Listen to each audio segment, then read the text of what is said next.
Well, it's been raining all morning, and it will throughout the game. A fine rain. 62 degrees is your temperature. The wind not really a factor, at least right now. As Mike McCarthy in his 13th season as head coach, kind of an unfulfilling feeling coming off a 29-all tie, a wild game against the Vikings at Lambeau. And then there's Jay Gruden trying to get this team going. And Charles, you mentioned this in the open. This team, when they get the lead, excellent in Gruden's tenure. It's when they face adversity and fall behind that's been the issue. And here we go from Landover, Maryland. The Packers won the toss. They deferred. And so Washington will start this game on offense as we take a look at Alex Smith making his third start for Gruden and company. And one thing we know about him, he is very careful with the football, does not turn it over. Hadn't had a turnover in his last 4 games.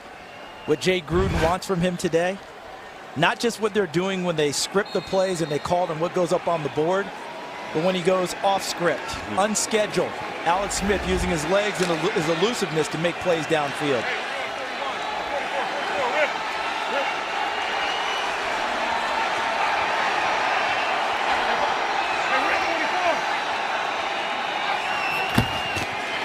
Smith to throw on first down. He goes over the middle, and he's got a completion. It is Jordan Reed, the tight end, and Reed's going to pick up 7. For the Redskins today, a change on their offensive line. Sean Laval, the starting left guard, is out with a calf injury. So number 73, Chase Roulier, he goes from center to left guard today. And there you see number 66, Tony Bergstrom, who did play for the Redskins last year, actually made 3 starts. They're comfortable with him. They like him at center, and that's why they move Roulier to left guard.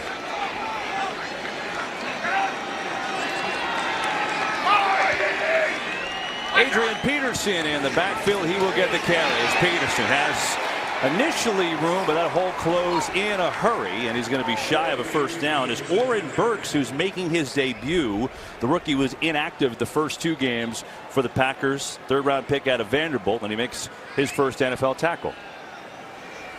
So other inactives today, Kevin King, the starting cornerback for Green Bay, is out. They rotate a lot of guys in that secondary. We thought Josh Jones would be playing today, 2nd-year man from North Carolina State, but he was a late scratch, so he is out of there for that Packers defense that uses almost all their personnel.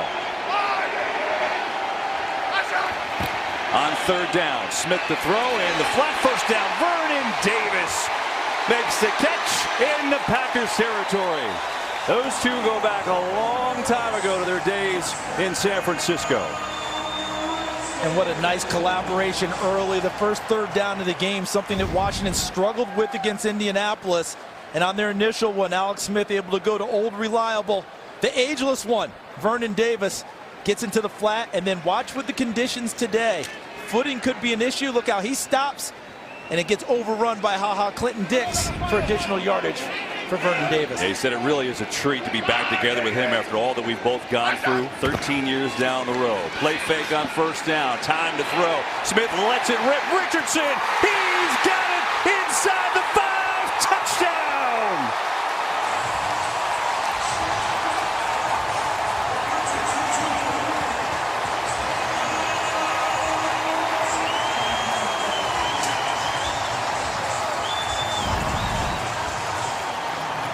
So take a look here, coming at you. Number 10 is Paul Richardson in the maroon, or the burgundy. And he splits the defenders. And watch inside, Kentrell Brice, number 29.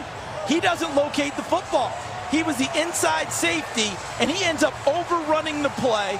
Richardson concentrates really well here in the rain, makes the catch, and has the presence of mind to understand he has not been touched yet. In the NFL, you can get back up and get into the end zone, and he does exactly that for the first score of the game. But Kentrell Brice struggled a little bit against Minnesota, finding the football as a safety. Did it here early against Washington. Another miss by him. All last week, Washington on offense, they were playing against the Colts, who played so deep they checked down quite a bit. What do they do here on the opening drive? A 46-yard bomb to Paul Richardson, who puts it home on the opening drive. Alex Smith going up top. Redskins in front. Now, the Packers have had some issues at safety play earlier. Kentrell Brice got beat on the big bomb to Stephon Diggs last week, and this looked like when Alex Smith let it go, it was going to be intercepted. It was double coverage into that man. Paul Richardson, who the Redskins gave a ton of money to come over from Seattle, and he scores his first touchdown in Washington. What a start. Charles, you hit it. Jay Gruden saying we are a front-running team. We play differently when we're out in front, and so here they are, 7-0, and Green Bay will take over. But let's look what we were talking about. What happened on the touchdown? Okay, Kentrell Brice right here. He's the safety. Watch his vision, because he takes his vision to the receiver, Paul Richardson. So now they've got a double coverage. So he sees it perfectly right there, but then watch his head. Now as he turns around and looks for the football, he can't locate it, and look what he does. He overruns Paul Richardson. If he stays inside Richardson, he's in position to knock the ball away at the least, most likely get an interception. Instead, it turns into 6 points. And so it'll be the Packers and Aaron Rodgers on offense. Time. A lot of it. Rodgers looking, surveying, incomplete. Randall Cobb was closest, but nobody was open. And so Rodgers will play with that knee brace for a second consecutive week. Remember, he got hurt in week 1 against the Bears. Look what he's done against the NFC East in a career. The numbers are incredible. And, you know, last week, even Mike McCarthy said he looked better than I thought he would look. Now, remember, last week we had an 82-degree day in Green Bay, and I think the knee loosened up in the heat. Today, it's cooler, it's rainier, muddy. Let's see if the knee loosens up the same way for him, or if he has more issues.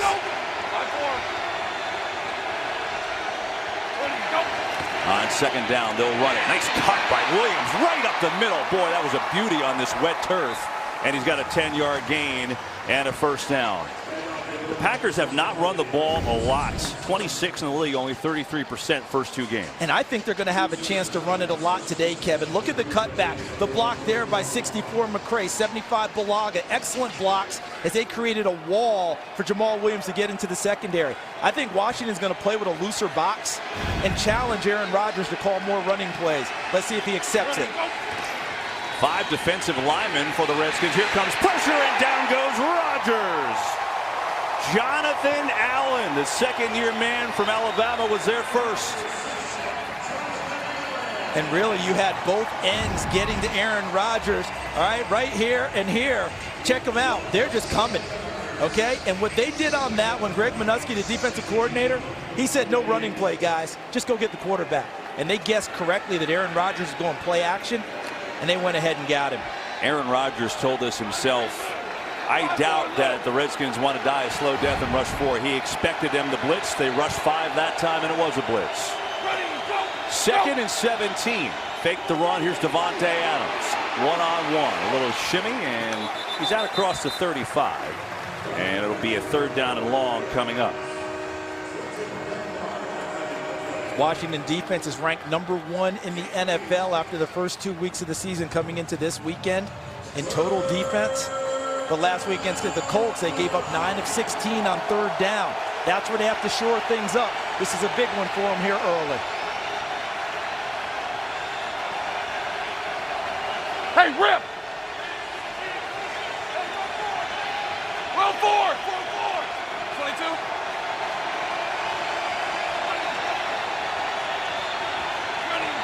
22. Redskins showing blitz. Here they come.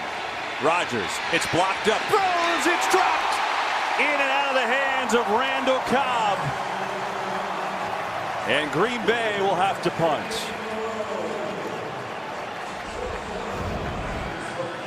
So here's Randall Cobb from the slot where it gets Fabian Moreau, and he's running away from him. That ball is perfectly delivered, and Cobb unable to come down with it. Don't know if it was the slick conditions, whether it was focus, but that ball was accurately thrown. Should have been a first down for Green Bay. They handled the pressure and beat it, but Cobb didn't come down with the catch. Here is Greg Stroman to return, the rookie. J.K. Scott, who had an unbelievable week punting last week. This time a little shorter on the hang time and the weather. But a fair catch at the 22 by Stroman. So Alex Smith, what a start with a 46-yard touchdown to Paul Richardson. Act 2 for Smith after the break. You know, Alex Smith, you think about what people think about him, that he doesn't throw it downfield. But look at the facts. Last year, he was among the best, if not the best, in throwing the ball deep down the field with the Chiefs with all the weapons they had. He did a great job at it. Coming into today, well, he really struggled. He couldn't go downfield at all. Obviously not all his fault. So what does he do on the first drive? He rips a 46-yard bomb to Paul Richardson to go downfield. Now will the trend continue? Here's a run to Adrian Peterson, who's swallowed up by Mike Daniels for a short gain. So we talked about this early, and look at how he just, as you mentioned, ripped it downfield. Kentrell Brice doesn't make a great play, but Paul Richardson does. He adjusted to the football very well and then had the presence of mind to get up and get into the end zone. Peterson stays in the game on 2nd and 9. Smith goes far side, looking for Doxson over there, but it's high and incomplete. We've got our first game break of the day. Let's say hi to Carissa Thompson. Well, hello there, Kevin. We are going to go to Philadelphia, and guess what? Didn't take Carson Wentz long to get in the groove of thing. Opening drive finds rookie Dallas Goedert for a 13-yard touchdown. Eagles up early, 7-0. Kevin, Charles, and Pam. Well, that's pretty nice, huh? Here you are, the Eagles. You're 1-1. Oh, by the way, you get the guy who probably would have won the MVP in the league back. Yeah, and you've lost most of your receivers, so the rookie Dallas Goedert jumps in right into the breach and gives you your first touchdown. 6 defensive backs here for the Packers on 3rd down as Chris Thompson in the game at running back. Smith, pressure, sees it, hit as he throws, ball is loose, waiting for a signal. It looked like an incomplete. Now we do get it, incomplete. It looked up here like his arm was certainly going forward. Clay Matthews with the hit. So keep an eye on these guys making their move up front, and what they did was they got Blake Martinez to come on a little bit of a delayed blitz from his linebacker spot. He ended up occupying a blocker, which allowed Clay Matthews to come free and put great pressure on Alex Smith. Clay Matthews is just happy he could hit a quarterback without a penalty flag flying. You think he got up and looked around just to be sure? Poor guy. Howie Long talked about in our pregame show, it was a horrendous call last week. The league has got to get that figured out so we can play the game the way it's supposed to be. Okay, so a punt, and here's Randall Cobb. The 28 makes a cut and a good one. Another one. Cobb, flag flies though. Cobb far side across the 40, still going. Heck of a return, but this may be coming back. We'll see what the penalty flag is. Remember Randall Cobb, now the return guy again because Trevor Davis has been put on IR. He's reassumed those duties that he handled for a long time in Green Bay.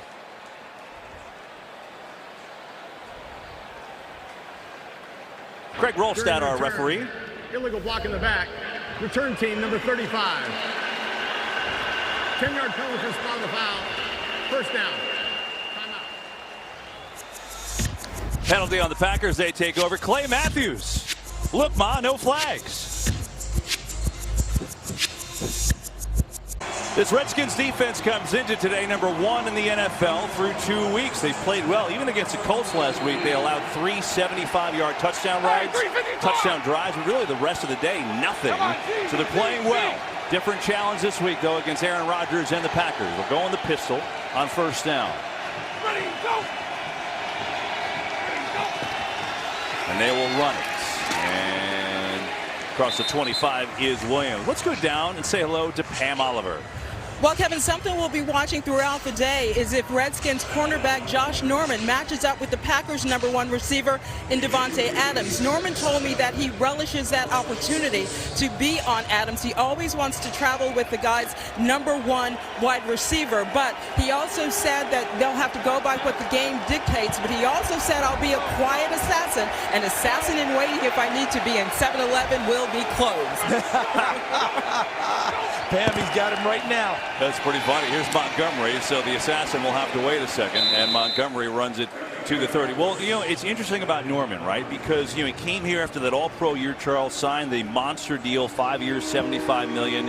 And when you look at a guy like that, you expect him to have all the big plays. He didn't have a single interception last year. That doesn't always mean he's not playing well, but that's not what you want. No, it's not what you want, but what you've got is that he is the Pro Bowl All-Pro corner.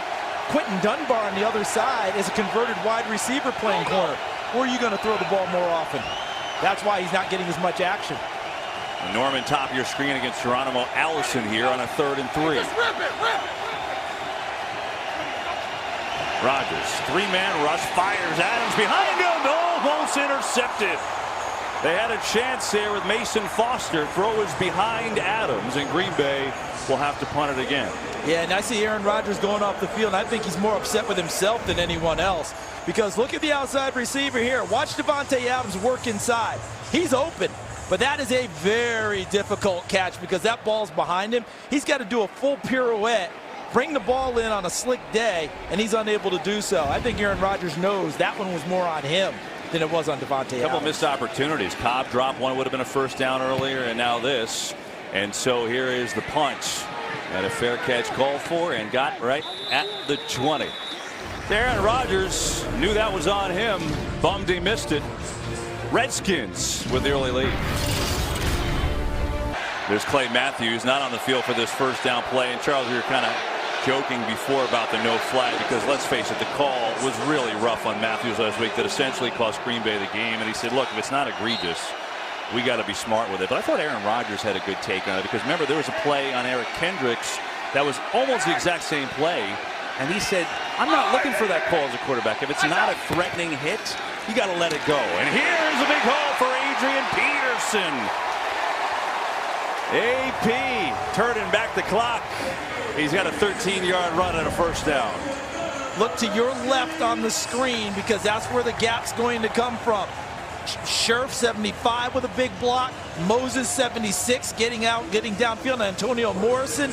Look at the block there by 73 Roulier on number 50 Martinez. And look at the vision of Peterson looking for open space before Kentrell Brice makes the initial hit. Peterson, after a great week one, struggled last week, and part of that is why. I mean, he got hit a lot at the line or behind the line of scrimmage last week. Only 11 carries for 20 yards, so that's a good start. Smith to throw over the middle, and it is somehow caught. How in the world did Jordan Reed catch that? Because he had great coverage by Jair Alexander. Well, go ahead, Kevin. No, go ahead. No, what I'm saying is, I think the reason he caught it is he used his basketball background. Watch the cut inside, and what did he essentially do to Jair Alexander? He blocked him off. He boxed him out, just like a rebound. Just used his body in front of Alexander's. Alexander unable to make a play on the ball. Reed goes down and grabs it. A big catch for a first down, close to a first down. That's Crowder in motion. It's Peterson. Stutter step. Oh, nice cut near side. First down and then some. Adrian Peterson in a Packers territory. And the crowd fired up by a little vintage AP. And now a penalty here. A late flag as Alexander and Davis were jawing at each other. And Vernon Davis came into it late, coming over to help out teammates who were involved in another skirmish. Let's see how this one gets sorted out. But look at, see where Adrian Peterson hesitates? Well, he was able to hesitate because the offensive line had a stalemate with the Packers defensive front. After the play, unsportsmanlike conduct, taunting. Number 85 of the offense. It's a 15-yard penalty, and that is his first unsportsmanlike conduct penalty in regards to disqualification. Well, there goes the momentum.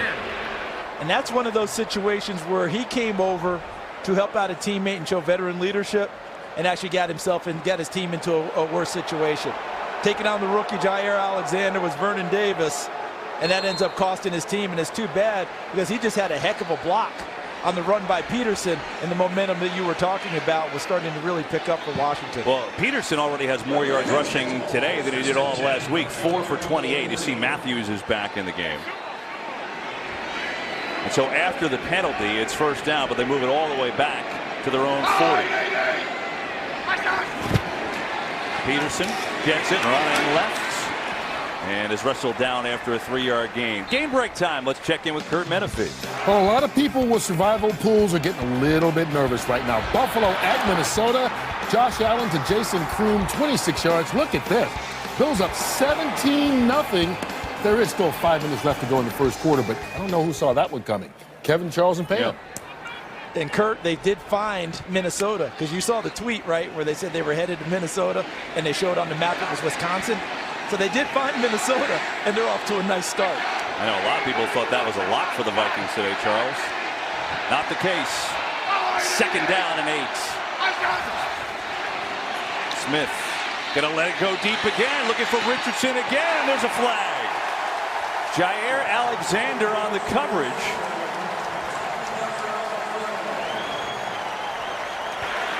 Pass interference. Defense, number 23. The ball will be placed at the spot of the foul. Automatic first down. So watch Jair Alexander's eyes. Okay, he was looking into the backfield. Now he takes him to the receiver. So what can't he find? The football. And Paul Richardson sees the football the whole way. Notice how he works to get back inside Alexander, because Alexander doesn't know where the ball is. And by doing that, he allows Alexander to impede him and draws the officials' eyes to them, thus the flag. That was a well-run route by Paul Richardson. 26-yard penalty. And now the Redskins back into Packers territory. Single back Peterson, but they'll throw it far side of the field, and it is incomplete. And now there's another penalty there. That time they were going for Dotson, and Tramon Williams, the veteran, was on the coverage, and it looks like the signal is on Williams. Wow. Pass interference. Defense number 38. The ball was pushed to the spot of the foul. Automatic. First down. Kevin, early on, we talked about Jay Gruden wanting to be aggressive in this game and push things, right? Let's see the penalty here. You see Williams, he's got his left hand right there on the arm of Dotson, impeding his progress. That's what the call was. But early in this game, Jay Gruden has been pushing it downfield. He's gotten a touchdown out of it and 2 pass interference calls on passes downfield thus far. Chris Thompson in the game, a running back now. Give it to him. Here's Thompson. Dances his way to the 25. You know, you talk about this Packers defense, Charles. They played a really good game against Minnesota last week. You know, they let up the 75-yard touchdown to Stephon Diggs. But what happened was, after that Clay Matthews penalty that essentially should have ended the game, they fell apart. Mike Pettin even told us that the other day. He said, we did not respond to adversity well. Look at all they gave up after that penalty, which essentially was, what, under 2 minutes to go in the game. And overall in the fourth quarter gave up 22 points in a span of 2 minutes and 23 seconds, to your point. And so here they're not reacting to some adversity early in our nation's capital as Thompson. Not much room, and maybe 1.5 on the run. And we just saw Mike Pettin up in the box, the defensive coordinator. To your point, Kevin, the adversity that hit last week, didn't handle it that well. Here's an opportunity now to try and stiffen at this point in the field and give up no more than a field goal attempt. And he rotates personnel, Mike Pettin does, like a hockey coach. You know, guys over the boards, manipulating lines. A lot of people play on defense for Green Bay.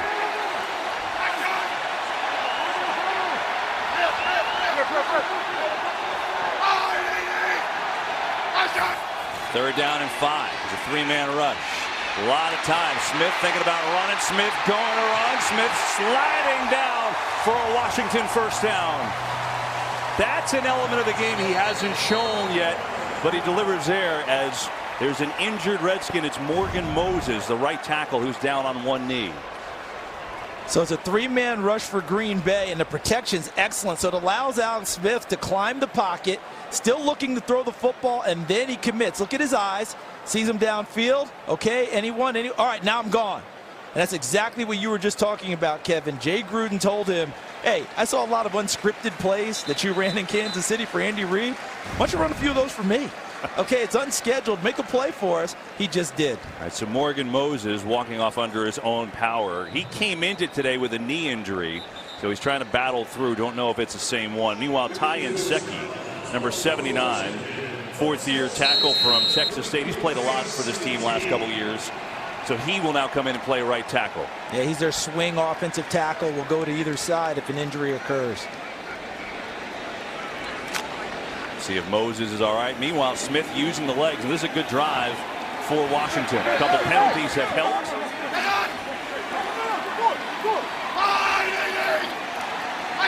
On first down, it's Peterson up the middle, and he gets stacked up at the 15. It's still a gain of 4 on first down. Nice solid gain, Kevin, but I think Adrian Peterson always going to be better when he's deep in an I formation, even if there's no lead fullback. Look at him now. Look how deep he is. 8, 9 yards deep, so he can read the line of scrimmage. A gain of 4. Sorry, 2 is what I meant. Here on the move, it's Crowder who makes his first catch of the game. Jamison Crowder hauls it in for Washington. It'll be a 3rd and short.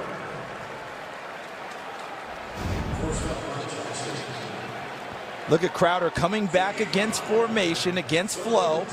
Gets into the flat, hauls it in, and he's one of the guys Jay Gruden has on his play sheet that he wants to get going. He wants more opportunities for Dotson, number 18, with some 50-50 jump ball plays. He wants more plays for Jamison Crowder to get him sprung and get him loose. And so far, Jay Gruden hitting on all cylinders, trying to get his guys involved. Yeah, they're keeping Aaron Rodgers on the bench. 3rd down and 2. Smith going to throw a fade near side. Dotson all over him was Devon House. Another penalty flag. It could be the 3rd pass interference of the drive, and it will be. Pass interference. Defense, number 31. The ball replaces the spot of the foul. Automatic. 1st down. Look at Dotson, number 18 in the burgundy.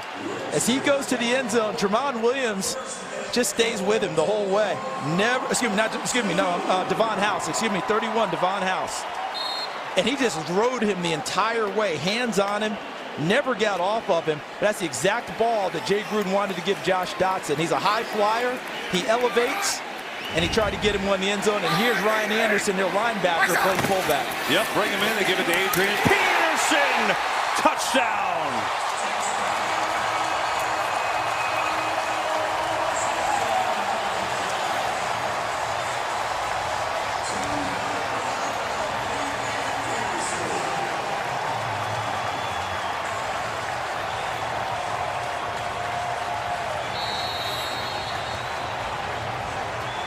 With the help of 3 pass interference penalties on Green Bay, the Redskins 13-0. What a start. Let's give a little credit to that Washington offensive line, too, on that drive. I thought they did a nice job both in pass protection and in the run game. And when Peterson gets a chance to be 8-9 yards deep in the eye, he's a much more dangerous runner than he is sideways in shotgun. Hopkins with the extra point. It's up and good. It's 14-0. You called it. Anderson, who's a linebacker, comes in and plays fullback, which he's done before. Peterson scores the touchdown, the 101st of his career, and pass interference, the theme of the drive, Charles. Yeah, and part of it is Green Bay just not locating the football. Alexander can't find the ball. Richardson does. He runs into pass interference. Devon House, he just grabbed Josh Dotson off the line of scrimmage and stayed there. And then look at the lead block there. There's Roulier, 73. Ryan Anderson had come in to play fullback. He didn't have to do a whole lot because the offensive line handled that hole. And Adrian Peterson finds the end zone for the 2nd time in this young season. He looks great today. AP, 9 carries, 39 yards, and the touchdown. And, you know, this Packers team, there are a lot of youth in the secondary. They're playing without Kevin King. And it's affecting them today. Yeah, and Kevin's a young corner himself, a 2nd-year guy, but that overall, that secondary is so much better with him in it, with his length, his ability to tackle in the run game, and also cover downfield. So now you have to make changes. Now you're relying on a couple of rookies, and Jair Alexander, 23, and 37, Josh Jackson from Iowa, to make those types of plays. Alexander's played really well the first 2 games. I mean, the coaches have loved him, but, you know, now he's on the starting island. He's outside instead of in the slot. Little things that made a difference here today as Green Bay will take over in a big hole to start. And Adrian Peterson, they've got the horse going. The most rushing touchdowns in NFL history. Peterson comes into today 7th. Well, guess what? He's in 7th all by himself because he just scored his 101st of his illustrious career. That's a pretty good list. Huh? Not a bad list that he just left. He was grouped in with him. Sean Alexander was an MVP in this league with Seattle. Marshall Faulk, one of the greatest ever to play all-around backs. Barry Sanders, people still say he's the best running back that's ever played. I'm a Jim Brown fan, no offense to Barry Sanders, but I'm older. So here's Aaron Rodgers with 2:14 to go in the quarter. His team's down 14. Packers have 18 total yards. They've got 47 penalty yards. It's the kind of start it's been. And so they're going to try and get the run game going with Jamal Williams, who's going to work his way for a gain of 5. I just tell you, Kevin, Green Bay's a very mature offense, but they cannot afford a 3-and-out here and more momentum for this Washington team. Not just the defense, but they get off the field on a 3-and-out and turn it right back over to their offense. You talk about playing complementary football. That's what Washington is seeking here.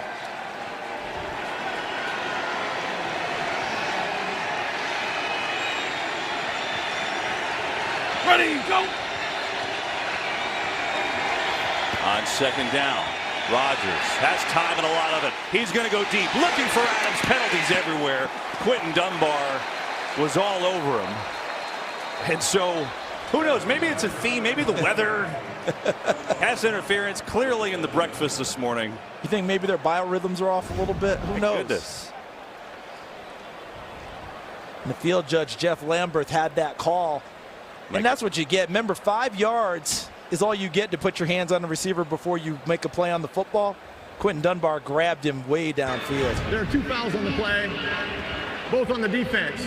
Personal foul, face mask, defense number 24. That penalty's declined. Pass interference, defense number 23. That penalty's accepted at the spot of the foul, automatic, first down. All right, penalty moves the Packers across midfield. Let's go down the sidelines, get an injury update with Pam. Well, Kevin, we'll be keeping an eye on this. More changes could be in store for the Redskins offensive line. Right tackle Morgan Moses. He exited the tent and went directly into the locker room where he is being evaluated for a concussion. Back to you. Okay, Pam, thanks for that. So again, Inseki playing, and he'll probably keep playing at least for a while. We'll keep you updated. On first down, fake.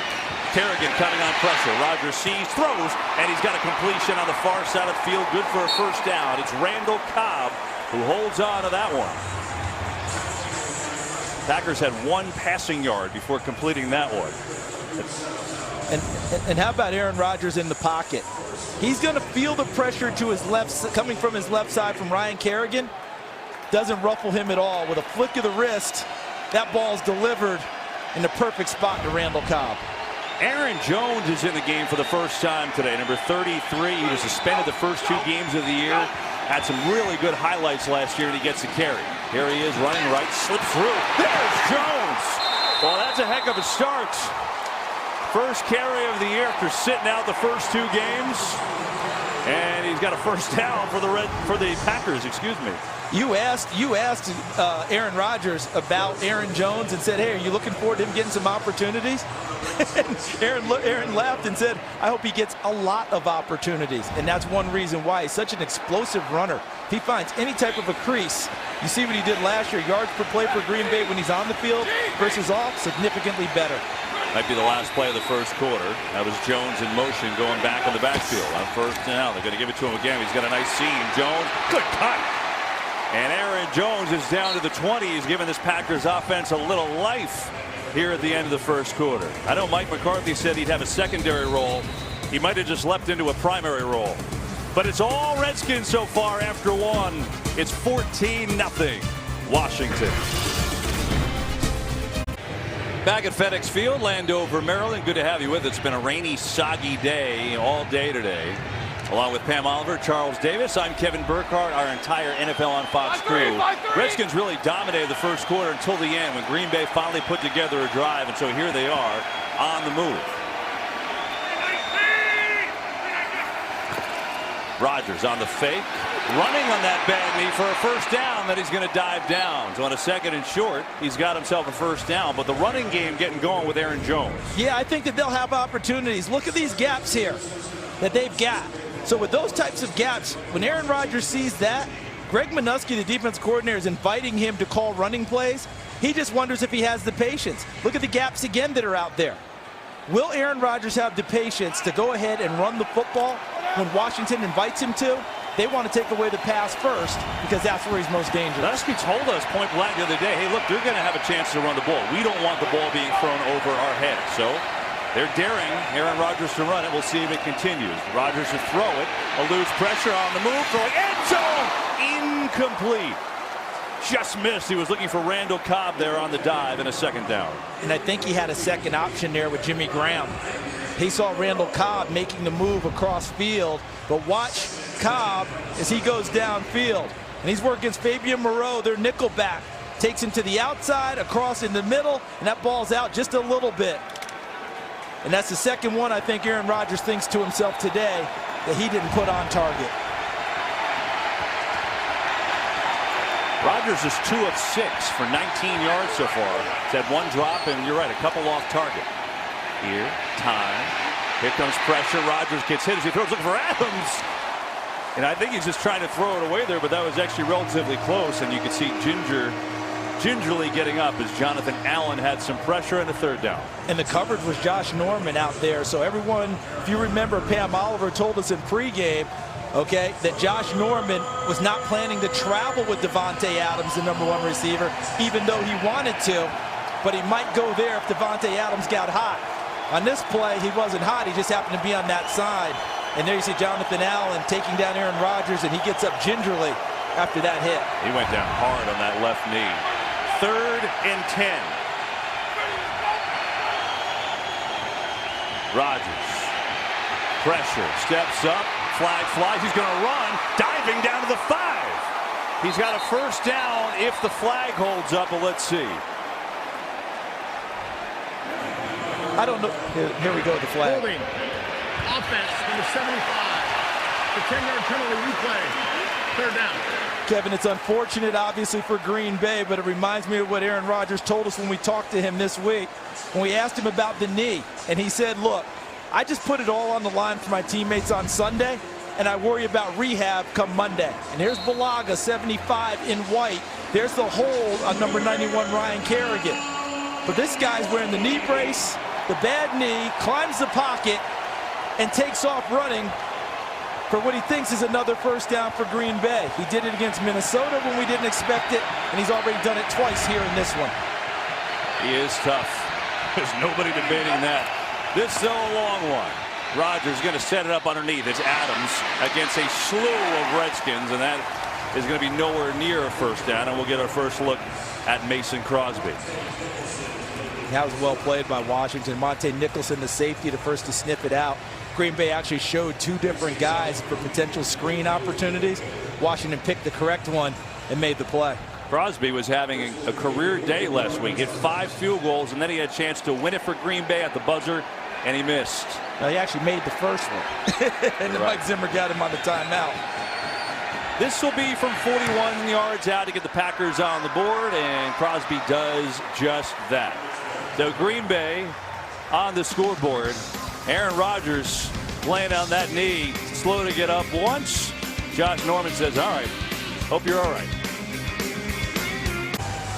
14-3, Redskins over the Packers, 12:52 to go in this first half. So a nice drive, but a penalty killed it at the end, and Packers had to settle for a Mason Crosby 41-yard field goal. This Redskins run game, right? Last year, they were 28th in the league. They didn't run the ball very well at all. They had injuries. So what they do, they drafted Darius Geis. They had big hopes for him. Then he tears his knee up, and he's out for the year in the spring. So they needed help. They went out and signed Adrian Peterson. Week 1, they were great running the ball. Peterson, 96 yards. Week 2, a disaster running the ball. Actually, Jamison Crowder led the team in rushing, and he's a wide receiver. Today, Charles, you know, it's looking like it's getting back to it. You know, Peterson today has had himself a nice start.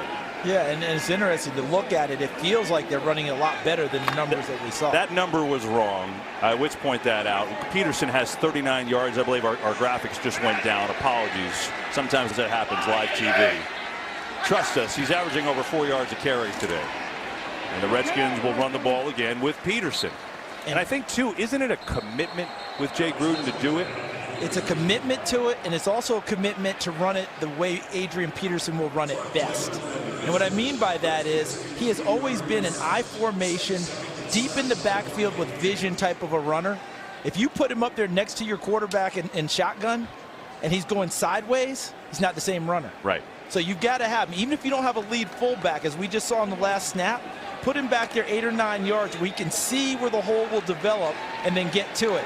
That will be the best running game for Washington. Redskins have 45 yards rushing right now, so you can see it's a much different pace than they've had, and they're committed early. Here's Smith to throw, wide open. He gets it to the tight end, Jordan Reed, breaking tackles. And a first down for the Redskins to Reed, who's got to pick up a 15. So coming from the left side of your screen, he'll enter it right there, number 86 in burgundy, and look at him snatch the football and make the spin on HaHa Clinton Dix, number 21. You know what else I noticed, Kevin? He's not wearing gloves. Most guys wear gloves no matter what, but in this wet weather, I think Jordan Reed feels better about grasping the football with his hands rather than having to slip gloves on. On first down, play pass, pressure. Smith sees it near side. It's intercepted. HaHa Clinton Dix as number 2 on the year for him. It's almost like he ran the route. Exactly what I thought when I saw him break to the sideline. It looked like he was breaking to the out route. And I said, hold it a second. He's not on offense. He's on defense. And here comes Reed. Look at Clinton Dix. Stops the progress of Reed and makes the play like he's the receiver, and then tells DJ Swearinger all about it. Ha-ha. Clinton Dix has been a turnover machine. He had an interception, a big one last week, and he has another one today. 10 since 2016, tied for the most in the NFL. Alex Smith hadn't thrown an interception in 156 consecutive passes. That's over, and here's Aaron Rodgers and company, down 14-3. With time to throw it. That time disappears, and so does Rodgers. Matt Ioannidis just used the strength to get the sack. And normally Brian Bulaga handles power rusher as well. He just ends up running over. But watch the interception to the left of your screen. Watch Clinton Dix right here. Okay, right there, excuse me. And then watch what happens. Jordan Reed stops his route. So Clinton Dix becomes the receiver. And Alex Smith is like, no, you cannot stop the route. Keep running. And there's the celebration post. Clinton Dix and Alex Smith frustrated. If you're going to run that route, you've got to finish it. Yeah, that was not his fault, clearly. Here's Williams, gets the carry, makes a stutter step and a good move, and it gets upended at the 47-yard line. A 9-yard run by Williams. You know, Ioannidis now has 3 sacks, Charles, who leads the Redskins, and he really had a good year last year. Playing hurt, he had a club on his hand for part of the year, still had 4.5 sacks. Look at his strength. And he essentially just takes Brian Bulaga and walks him back in and knocks down Aaron Rodgers with Brian Bulaga. 3rd and 8. Blitz. Rodgers hit as he throws and complete. He got it to Allison for a first down. Threw a dart as he was being drilled. And a gain of 12. So Rodgers gets sacked by Ioannidis. Comes back, takes another hit. This time from Preston Smith, number 94. And look at that. Off balance, on the run, a bad knee, and essentially sidearms this bad boy right to Geronimo Allison for a first down. The Redskins have hit Aaron Rodgers today. They've gotten some pressure on him. That time it didn't matter. Montgomery in the game. He'll get it in the backfield. He gets swarmed, and Montgomery's going to lose a couple. Game break time. Let's check it again with Carissa Thompson. Thanks, Kevin. So Chiefs up 14-7 against the 49ers when Patrick Mahomes, guess what? He is at it again. This guy's unbelievable. Threading the needle on this 4-yard touchdown pass to Chris Conley. They are up 27-7. Kevin? Wow. Did you see that movement there that Carissa just showed us? And then on the run, a laser shot to Conley. He had 10 touchdowns, no interceptions coming into today. I think that's his first today. Here's Rodgers. Adams, get it to him quickly. Gets a block. Adams coming back.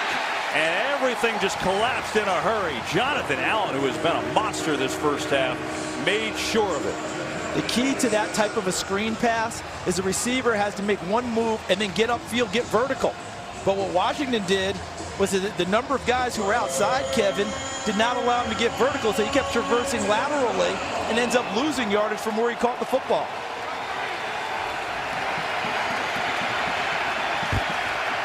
Third down and 12. Need to get to the 31.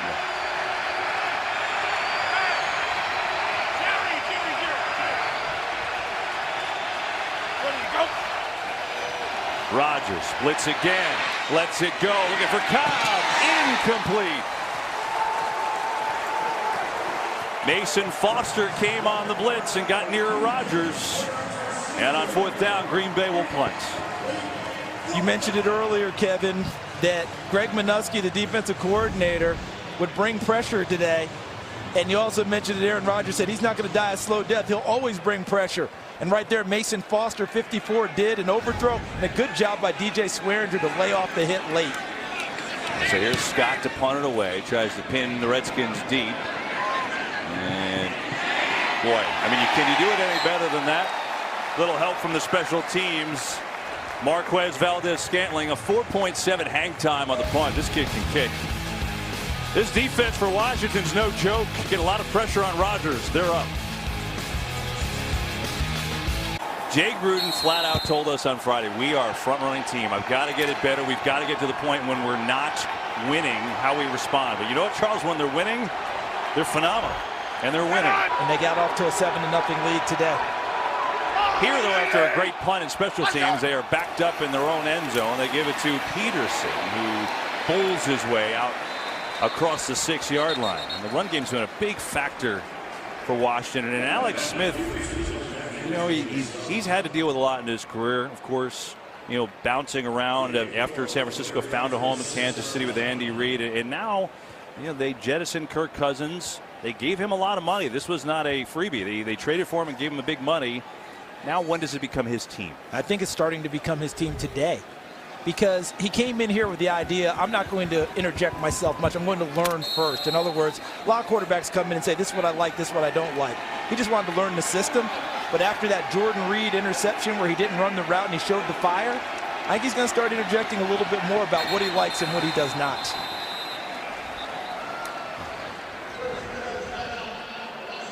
Well, Alex Smith, his career, look, anytime you're in the league for 14 years, you're doing something right. #1 overall pick. He was a good player for the 49ers. And then, of course, he got hurt, and Colin Kaepernick took over, led the Niners to a Super Bowl. So he's expendable. He goes to Kansas City, where he won a lot. In the playoffs, his team did not 1-4. And Kirk Cousins fell out of favor here, and he goes to Minnesota. They traded for Alex Smith, and they wanted...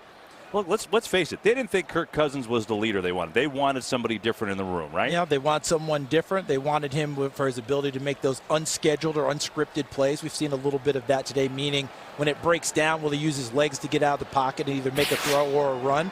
So we're seeing all of those things. But I think a lot of it is he connects better with Jay Gruden, who's not just the head coach, but the offensive play caller. Their personalities mesh maybe a little bit better than Jay's and Kirk's did. We'll see how it all turns out. But so far today, they like the return. To each his own, though, right? Vikings love Cousins. Exactly. He's been a great fit, so it's whatever works. Play clock running down on a 2nd down and 6. Smith to throw. And it's tipped at the line of scrimmage. He was going for the tight end Reed again. I think Kenny Clark got his hands on it. And Charles, Kenny Clark is a guy who doesn't get a lot of press outside of Green Bay. I think he's a developing star. He's a terrific player. Remember, he's still a youngster. Started in the league at the age of 20. Look at the push back as Bergstrom comes. And right there, Clark over the top of number 76, Mike Daniels, gets the arm up and knocks it away. A very athletic pass rusher inside with strength and terrific technique.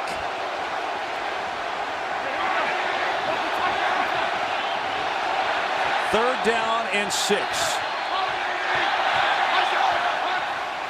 Blitz coming. Picked up. Smith sees it complete.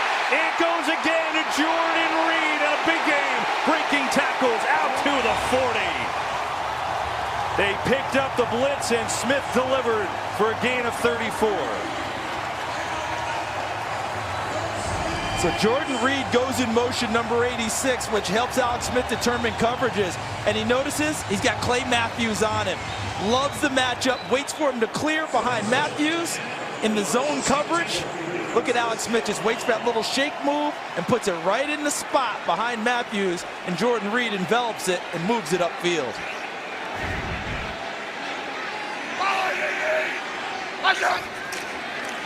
Here's Peterson. Jump cut. Adrian Peterson sprinting inside the 25.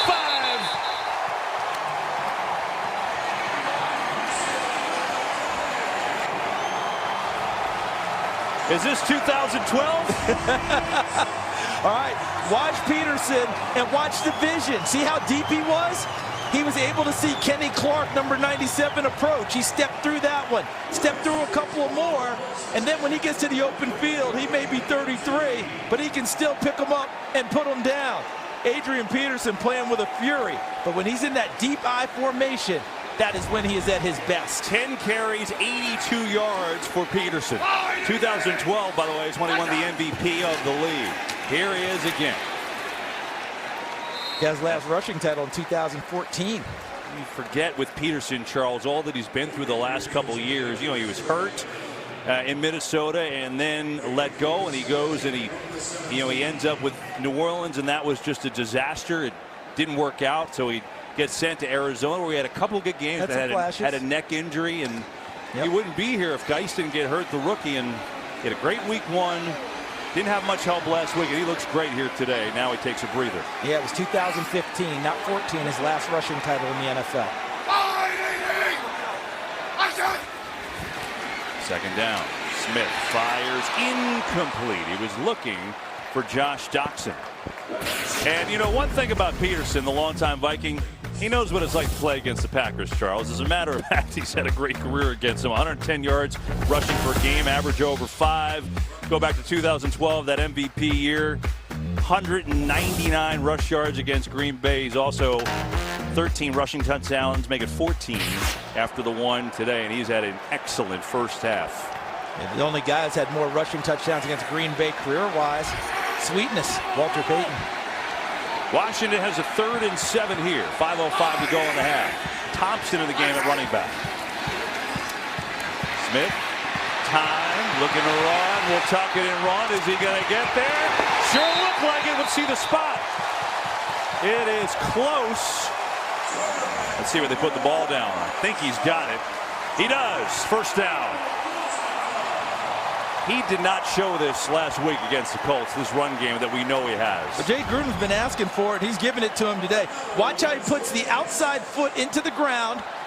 Right there, tiptoes a little, and gives himself enough to hurdle past the first down line. Excellent footwork and body control, and he understands where the line is. Look how he's reaching out with his hands to get the ball across it. Well done, Alex Smith. Peterson back in the game, 1st and goal. Smith throws over the middle, touchdown, Jamison Crowder.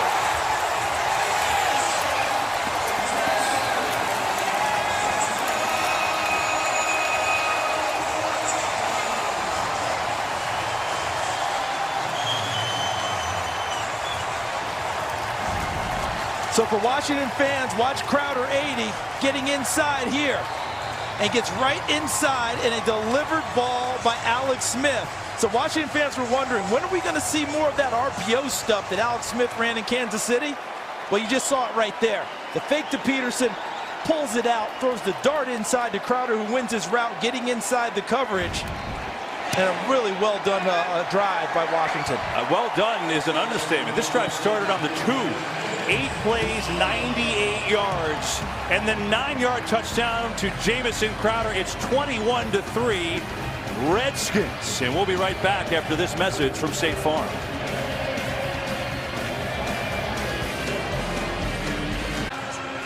So a 98-yard drive for the Redskins, highlighted by Adrian Peterson. He had a 41-yard run in that drive, which was his longest run since week 10 of 2015.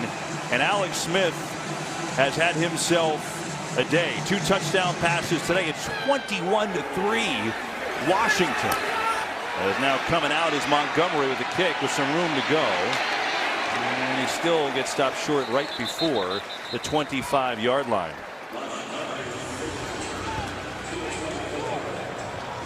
You know, Charles, we came on the air asking what the Redskins' identity was, because their 2 games couldn't look any more different.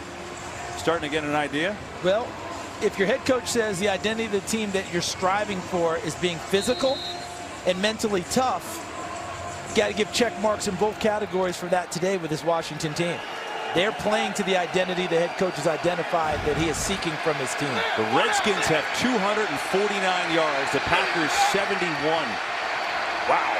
With 4:19 to go in the half, and Green Bay needs something. Rodgers coming near side. He's got Jimmy Graham for his first catch of the day out to the 30. Another game break. Let's check in with Carissa Thompson. Thanks, Kevin. I know you and Charles pay close attention to records, so here you go. Drew Brees is now in the record books for the most completions of all time passing, a guy that your audience is very familiar with. Brett Favre, he's got 6,301 now, and meanwhile, the Falcons still lead this one by 1. Wow. That's a big-time record there. That's a big-time Put it mildly. Thank you, Carissa. Second down and 4. Run it to Jones. Jones is going to bring up a 3rd down and 1. By the way, looking at the scoreboard, we're talking about we didn't expect 21-3 Redskins. How about the Bills 27, the Vikings nothing? What? That feels like a college team who had a tough game the week before, taking on a really bad team and having a total letdown. 27-0, and that's at Minnesota.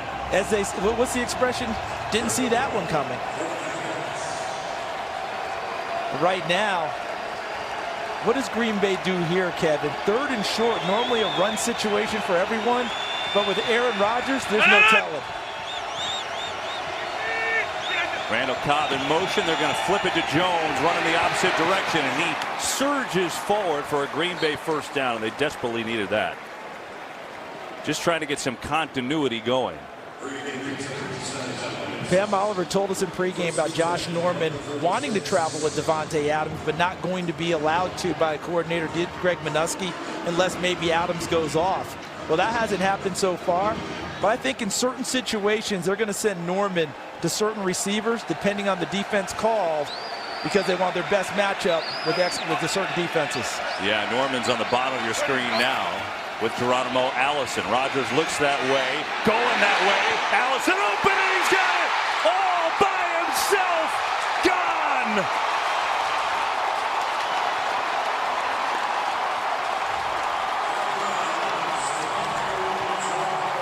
"64 yards, and just like that, the Packer back.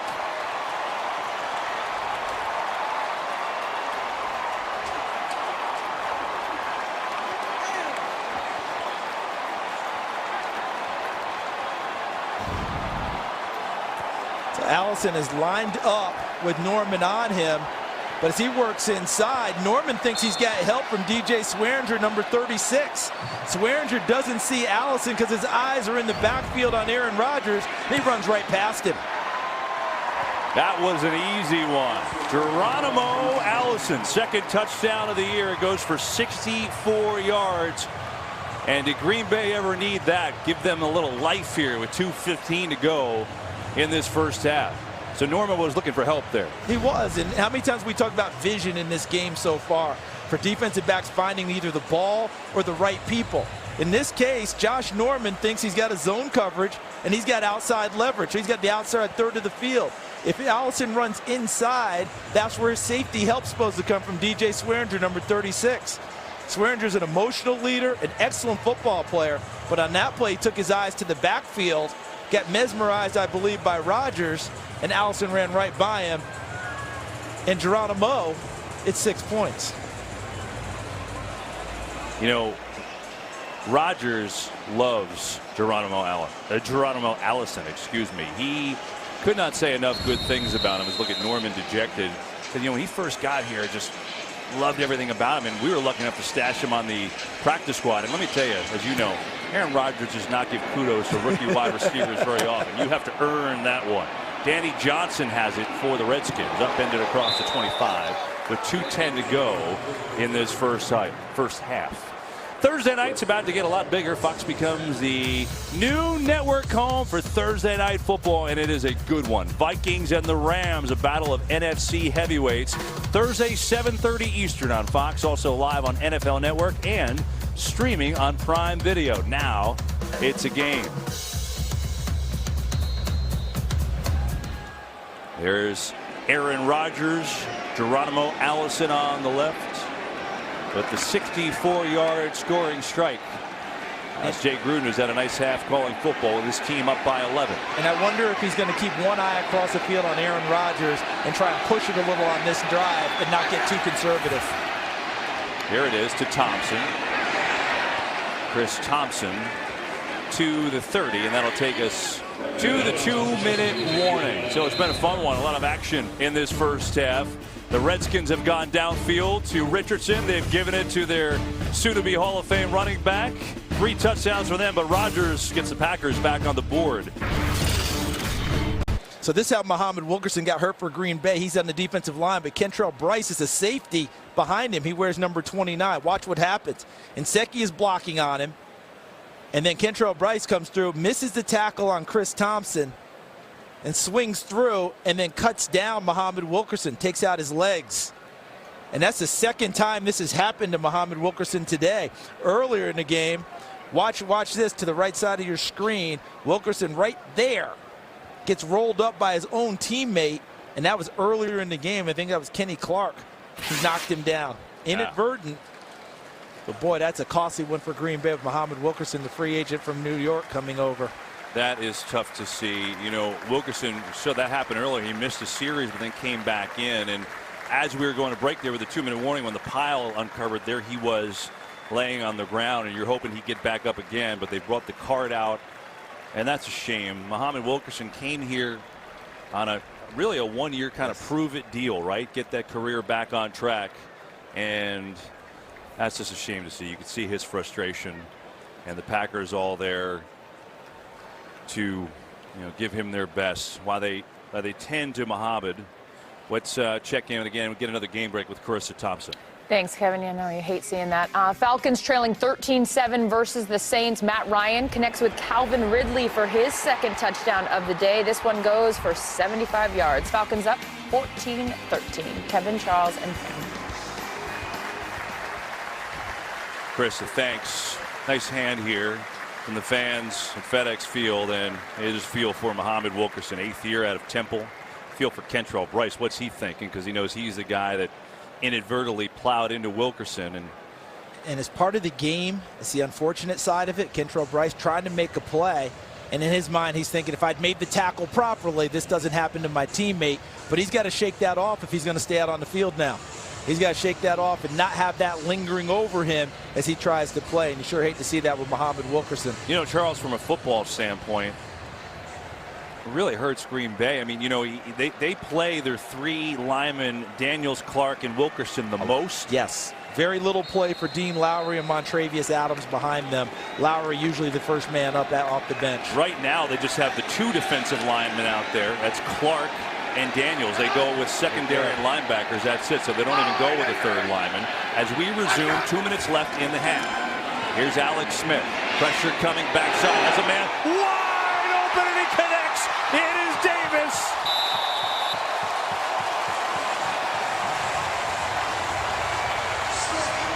This is like turn back the clock night. Vernon Davis, Adrian Peterson looking in prime form tonight, and that one goes down for 55 yards.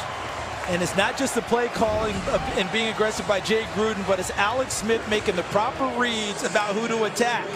And who did he attack on this one? The rookie, Josh Jackson, out of Iowa. They found a way to get Vernon Davis, who can still flat out run, folks. He's a 4-4 guy coming out. He's close to that now. What a beautifully thrown ball. Chris Thompson in the backfield. 1:52 to go in the half. Smith, quick hitter. Crowder makes a move inside the 10, inside the 5. First and goal, Washington.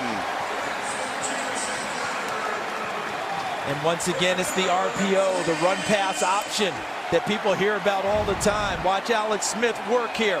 Thompson to the left, gets the fake, and right into the slant. Right into the open area. You hold the linebackers, you throw it right into that spot. Crowder for the second time picks up the RPO. The first one he scored on the last drive. This one he comes close. Alex Smith with 196 yards and 2 touchdowns in the half. Could throw it again right here. On 1st and goal, they're going to give it. Thompson is stacked up. He'll be shy. My only surprise is that in this situation, Adrian Peterson's not in the backfield, lined up deep, and you say, let's go ahead and barrel at people. And here comes Ryan Anderson, 52, his fullback. Jeremy Sprinkle, their best blocking tight end, and Vernon Davis comes back on the field, who also is very good at inline blocking. Why isn't Green Bay calling any timeouts? They've got all 3 timeouts left, and the clock's just running. Get the sense they just want to get the heck out of here now if they can find a way to stop them.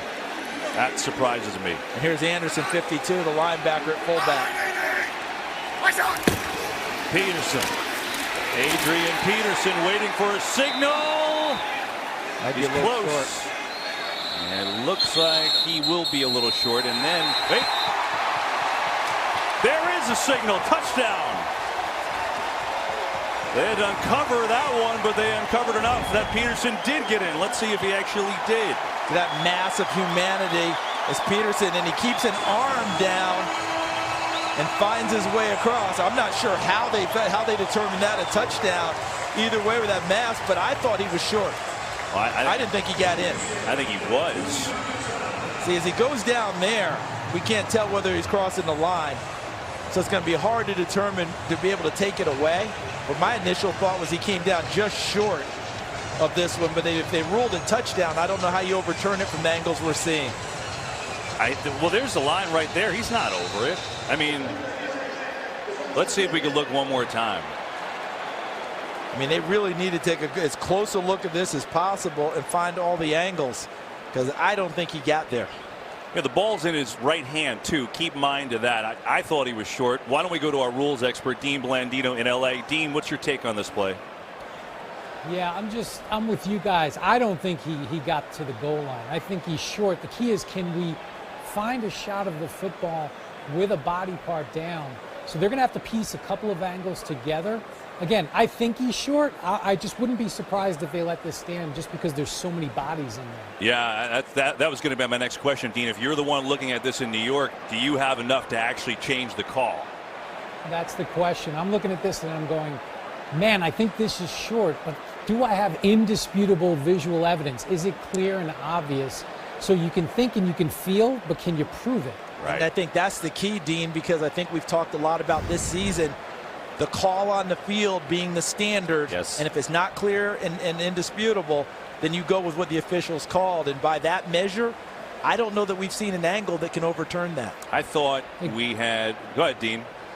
No, exactly. And I think the league has been very consistent with staying with the call on the field this year when it isn't clear and obvious. And again, it'll be interesting to see the decision here because it looks like he's short. Don't know if After review, the ruling on the field stands as called. It is a touchdown. And so it is a 2-touchdown game for Adrian Peterson. I think Dean nailed it. That's the case. That's what they're telling Mike McCarthy right now. Mike's going to see the game film and know that he didn't cross the line, but he also has to understand that the standard of what we're doing, letting these officials determine the game on the field, if it's not indisputable, you've got to go with the call. Dustin Hopkins with the extra point. It is 28-10. Adrian Peterson having himself a half. 2 touchdowns in this first half. He's got 87 yards rushing. He's got a 41-yard run. And Mike McCarthy can't believe it. He's seen that show before. Last time Peterson had 2 rushing touchdowns in the first half of a game, he had to go back to 2013. That was against the Lions. He has looked fantastic here today. Mike McCarthy thought he was done with Adrian Peterson. He didn't know he was going to bounce back into his life. Remember, Adrian Peterson was not signed in the offseason. He was just signed a few weeks ago after the injury to Darius Guice. So before that, he was like, I don't worry about it. He's where? Oh, we play them? Oh, you got to be kidding me. And here we go. Total package, Charles. This Packers defense, other than a couple drives, had looked pretty good. They played pretty well against Chicago. For the most part, until that Clay Matthews hit, played pretty well against Minnesota. They're getting shredded. They've allowed 323 yards and obviously 28 points. And some of that has been their own self-destruction with the pass interference penalties that kept drives alive and gave up big chunks of yardage that allowed Washington to go down the score.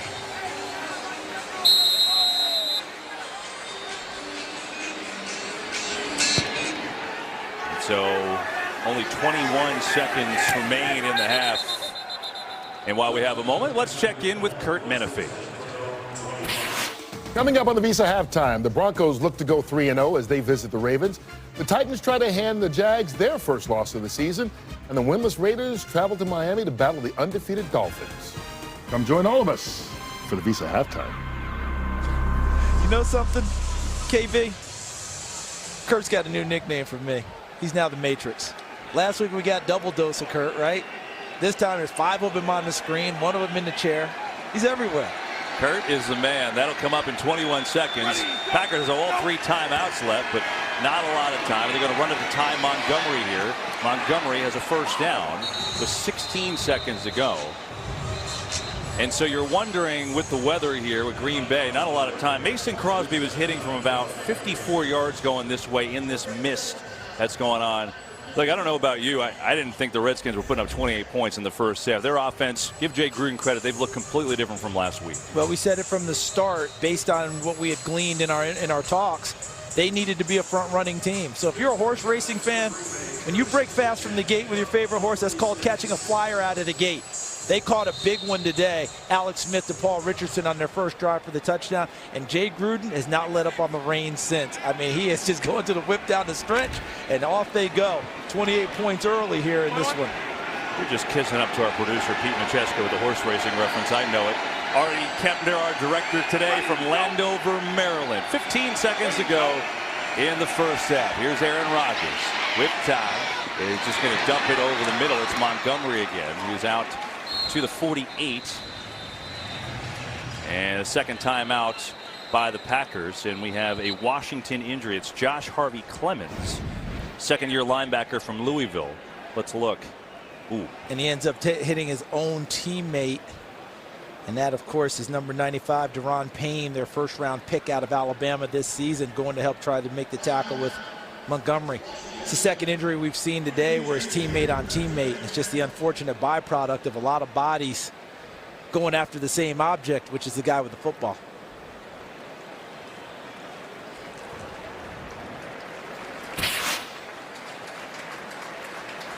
This Washington defense, you talk about Alabama, Charles, they believe heavily in getting players from Alabama, including their top #1 picks from each of the last 2 years. And think about the impact we've seen today. Jonathan Allen with some nice pass rushing. Deron Payne we saw there making the tackle. Ryan Anderson is the lead fullback today, coming off the bench for Adrian Peterson, not just playing defense. Sean Dion Hamilton hasn't played much for Washington thus far.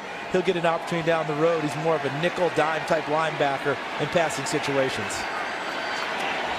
Officially 8 seconds left in the half. Packers do have 2 timeouts. See if they get into field goal range here. Redskins are only going to rush 1. They'll throw it over the middle, and it's Adams who gets down at the 42, and they'll call a timeout here. I mean, this would be a little insane in a rainstorm, but they're going to give it a shot. Why not? You're talking about a 60-yard field goal. Again, when I was watching warm-ups, Charles, Crosby was good from about 54 this way. It's raining about the same. Why not take a shot? Mason Crosby's career long is 58. That was back in 2011. And this year is up to 50. Might as well give it a rip. And they're going to send someone back deep because you've got a return guy back for Washington now. That's number 41, Danny Johnson, the undrafted free agent out of Southern. 16 interceptions in his college career, and 3 of them returned for touchdowns, so he knows what to do with the ball in his hands. They will officially mark it. It looks like 61 from Mason Crosby in a rainstorm. Hold his bobble and forget that. Now they got to make something happen, and it's going to be an incomplete pass. And so that about sums up this first half for the Packers, because the Redskins owned it behind Adrian Peterson and Alex Smith. And it's Washington up big at the break. And here's the play of the first half, brought to you by Swiffer. Big plays for the Redskins in this first half, and it started early with Alex Smith going deep to Paul Richardson for 46 yards, got up and walked it in. They've had big plays all over the place. Adrian Peterson has a 41-yard run. Vernon Davis has a 55-yard catch. And that is why it's the Redskins up at the break here in Landover. Washington dominating in this first half. 28-10 your score. Halftime show with Kurt and the fellas coming up now.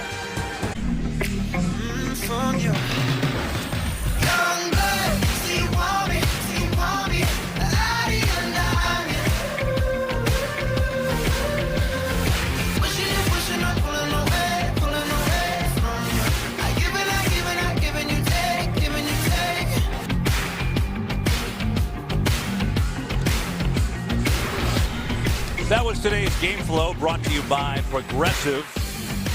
Really all about the Redskins offense in this game. 323 yards compared to the Packers 179. Alex Smith, 214 in the air, 2 touchdowns and an interception. Adrian Peterson has, well, he's had one of the best first halves he's had in years, Charles, and penalties, a big factor.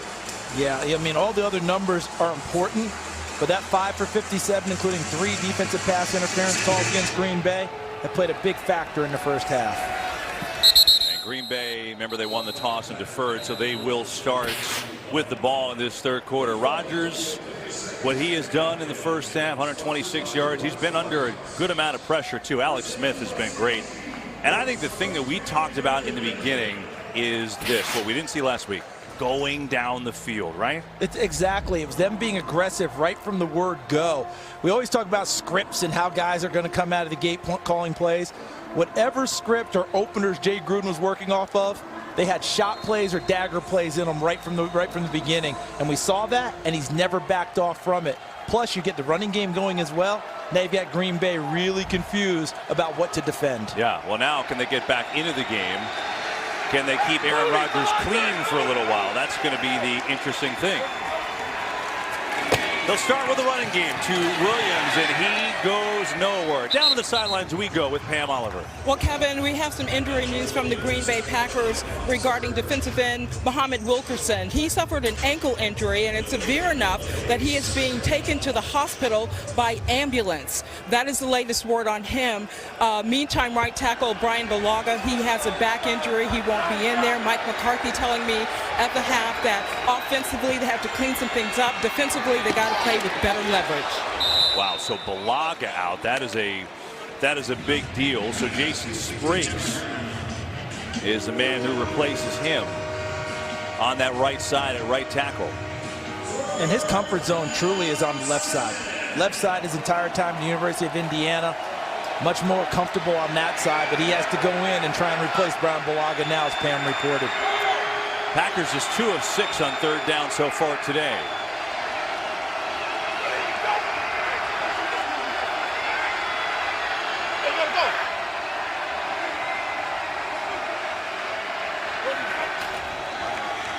Rodgers over the middle. It's Randall Cobb who's got a first down. Well, there is Spriggs, as we told you about, third year, second round draft pick back in 2016.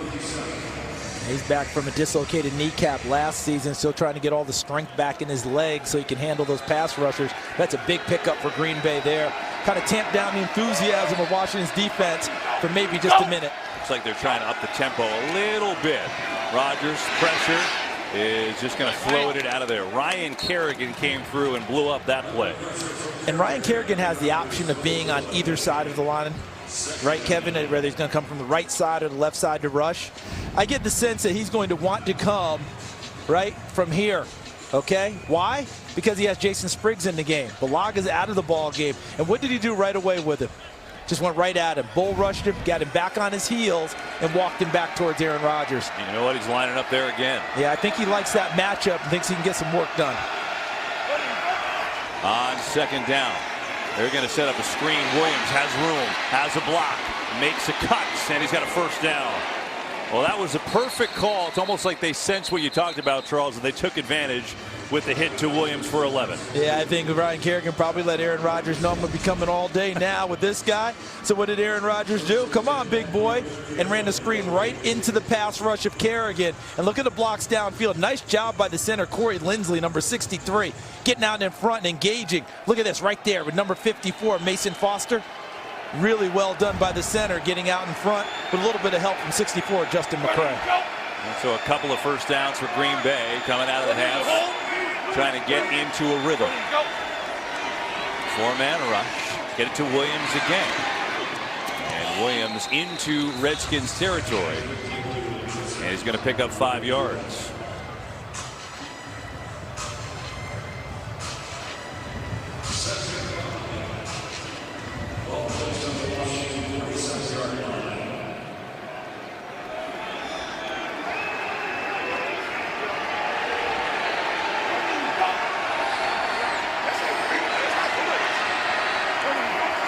Second down. Pressure. Rodgers. Anderson gets out of it. Rodgers still on his feet and avoids a sack but cannot connect as he grabs the back of his leg there. He was looking for Allison. Ryan Anderson had him. He got out of that sack.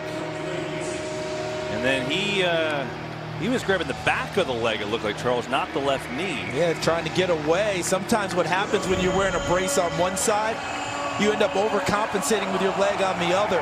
And you see the tug, and you see him skip out of that one. Ryan Anderson almost got to him, and he's a little bit off balance there.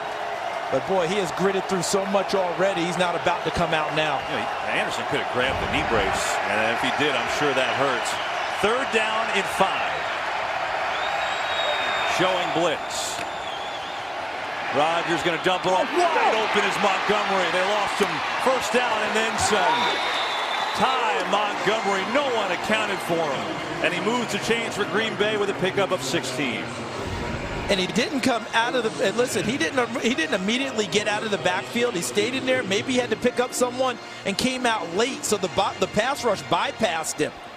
See, watch the pass rush. And he let them bypass towards Aaron Rodgers and snuck out behind them to complete the pass from his quarterback and pick up a 1st down.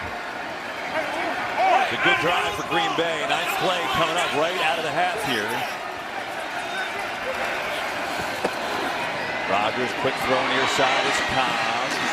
And Swearinger came up from the safety position to get Cobb quickly. Swearinger, really kind of the emotional leader of this defense. So here he comes, 36 coming right at you. Sees the play. Here he is. And he just sees the traffic happen. Norman moves him back inside and right back into the arms of Swearinger. That's what you call spilling a play properly by Josh Norman. You don't make the play, send it to your partner, let him finish him off.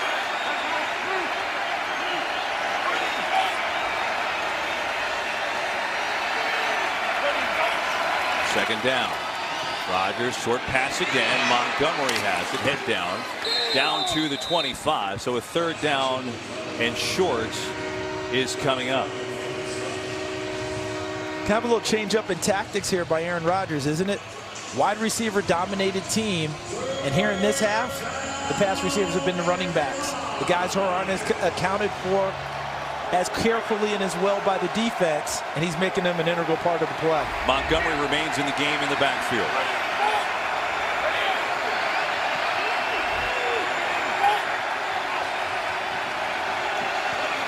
Third down and 4. Rodgers pressure, steps away. Rodgers pump fake, and he's going to run his way for a 1st down. Bad knee, bone bruise, brace, whatever it is, Rodgers toughing it out and getting it done.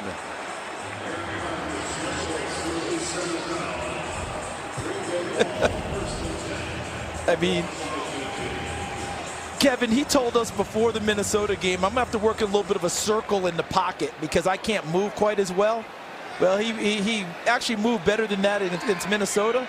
And in this game, he didn't even talk about the circle. He just talked about laying it on the line for his teammates and letting rehab take over on Monday. He'll worry about that then. You know, there's all this talk about him hurting him more. He said, whether you're playing 70% or 100%, you can get hurt just the same. It doesn't matter. If I can be efficient, I'm going to be out there at play. As the play clock winds down here, is that going to be a delay? Green Bay called a timeout to prevent the delay. Let's go down and get more with Pam Oliver on the sidelines. Pam. Well, Kevin, obviously Jay Gruden very excited about how his own quarterback played, but he's a little worried about how Green Bay's quarterback can play. He told his team at the half defensively, remember Chicago and what Aaron Rodgers can do in a comeback mode. Back to you. Boy, is that a great point. I mean, you don't have to look back 2 weeks ago, right? Yeah, and then you can also show so many other examples along the way. The playoffs against Dallas. You know, a regular season game against Dallas. We can go on and on, but Pam, you are so correct. Jay knew right away. Let's get to these guys and make them focus. Chicago just 2 weeks ago. This man can do it on one leg. It doesn't matter. Trying to will Green Bay back into this game.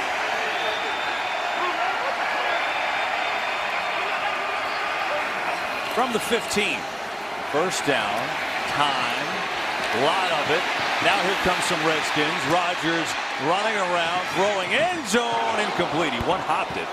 He's trying to find it and send it to Allison, but he couldn't get it there.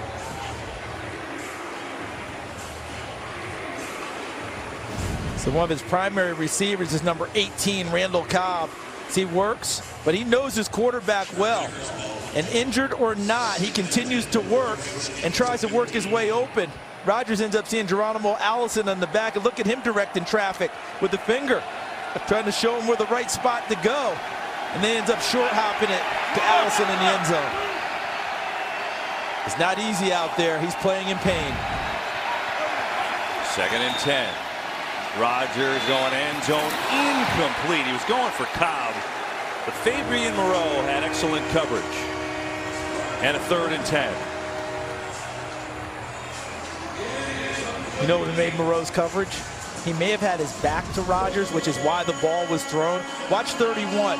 Aaron throws it because he doesn't think he can find the football, but he had obscured Randall Cobb so much, and Cobb's not able to get around him to make the play.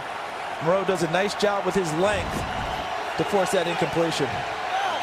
3rd down and 10. They send Davante Adams to your top of your screen. He's been a touchdown machine last couple of years. Rodgers looking the other way, throwing the other way. Goes to Jimmy Graham. He is stuffed short of the goal line, but he's got a 1st down for Green Bay. It took 3 to bring him down, but Graham does the job. So watch Graham, number 80. He's working against his zone coverage and finds the dead spot and gets an assist because Josh Norman saw the play in front of him, wants to make a break, and slips in the end zone. So he finds the open spot. Norman can't get there because of the slip, and Rodgers delivers. Monster drive for Green Bay. 15th play of it coming here. 1st and goal.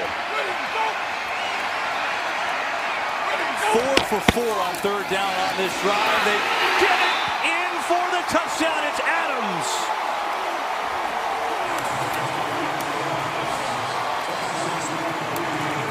The 25th touchdown for Adams since 2016. That's the most in the NFL. So in the first half, we saw the run-pass option, but watch what Cobb does. He runs inside, and he's pretending to run a route, and what he's doing is screening Fabian Moreau away from the play, and Davante Adams follows him on the same path, and Dunbar can't get there in time because the ball is expertly thrown. But remember the RPO from Washington the first half. Green Bay did the exact same thing, this time to Adams for the touchdown.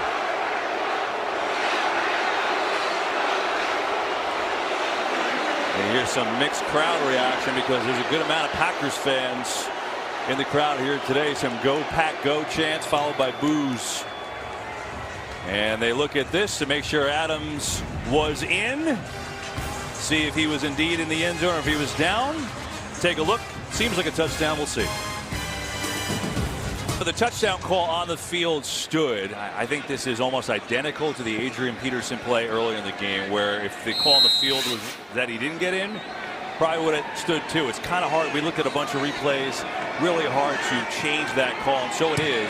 A 2-yard touchdown reception to Davante Adams, and the Packers, after the extra point, draw within 28-17. Why don't we go back to L.A. and bring in our rules expert, Dean Blandino. Dean, do you agree with us? Does this feel like the same thing as the Peterson touchdown earlier? I do, and I think we're seeing the consistency in the decision-making where we can't see the football. We don't know if it definitely broke the plane before he was down. So the ruling on the field was a touchdown, and they have to let that ruling stand, similar to the Peterson play earlier. Yeah, good job by Craig Rolstad and his officials in New York. Leaving the call on the field. Dean, thanks. Appreciate it as always. And you guys have hit it. Dean hit it. Charles, you hit it. You know, unless there's really that indisputable evidence, let's leave what the officials called on the field as is. Meanwhile, what it is a fantastic drive for the Packers. They needed it. Come out of the half with a 15-play gem. They were 4 for 4 on 3rd down. And then Davante Adams, like he does seemingly every other week.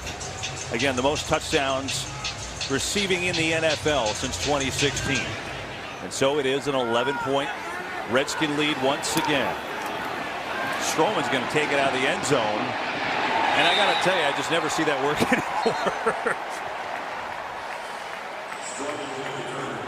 Alex Alex Smith has been aggressive today. He has thrown the ball downfield. Jay Gruden called for it. You call for it, Charles, and he's done it. Yeah, that's the first drive of the game. The touchdown to Paul Richardson. They're on an RPO, a run-pass option. He sticks it right in Jamison Crowder's 8-0. And look at that. See the vision? And bam, he throws a rifle shot in there. Well done by Alex Smith. We're starting to see his offense expand. And we're starting to see why they picked him up from Kansas City, what he can offer to an offense. We're seeing a lot of that today. That's balls in the air. And don't forget, he's also gotten a few pass interference penalties by doing that as well. So it has been a very big factor. So has this. That would be the run game for Washington, although not much there. And the whistle's blowing. There's some tempers flaring. Adrian Peterson, 87 yards, 2 touchdowns in the first half. This is a big drive for Washington. I know it's early in the second half, but after the drive by Green Bay, Pam Oliver told us that Jay Gruden told his team, don't forget Chicago. This Green Bay team's capable of coming back. They cannot play conservatively on offense and just try and outlast the Packers. They have to continue to move the ball themselves. A lot of Vernon Davis as a wide receiver, top of your screen. He's already caught a 55-yard pass today from his old friend Alex Smith. Play clock at 2. They're going to run it to Chris Thompson. And there's not much there up the middle. Bring up a third down. That'll also bring up a game break. Checking back in with Carissa Thompson. Thanks, Kev. So we're going to check in here on Carolina and the Bengals. The Bengals enter the day 2-0. But guess what? Cam Newton doing his thing, taking it in himself. His second rushing touchdown of the day. He's got his team up 28-14 on the Bengals. Kev? Carissa, Charles, I don't know if you know, she's working. She works a 24-hour day on Sunday. She does, because then after this, kick off in the morning, game breaks for us. Evening show tonight, Fox NFL Network. She does everything. 3rd and 5 for the Redskins. Look at everybody up for Green Bay in the gaps up front. But they drop out of it. They blitz from the edge instead. It gets there. Smith gets rid of it. Thompson, though, taken down immediately. So deception from Mike Pettin, and it works. So what they did was they showed Alex Smith the pressure. He thought the pressure was coming, needed to get rid of it. The pressure dropped out, as you noted, and then Green Bay rallies up and makes a tackle in open field, which is not easy against Chris Thompson. Here comes Jermaine Whitehead, number 35, who's getting more and more playing time for Green Bay, has a trust of the new defensive coordinator, Mike Pettin. Excellent open field tackle by Jaire Alexander. Green Bay's getting the ball back. Tress Way to punt it away to Randall Cobb.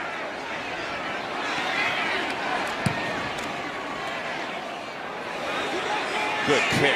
Cobb back at the 20. Cobb gets a block from Williams. And Randall Cobb up across the 33. And hang on, there's a flag. And this may be coming back.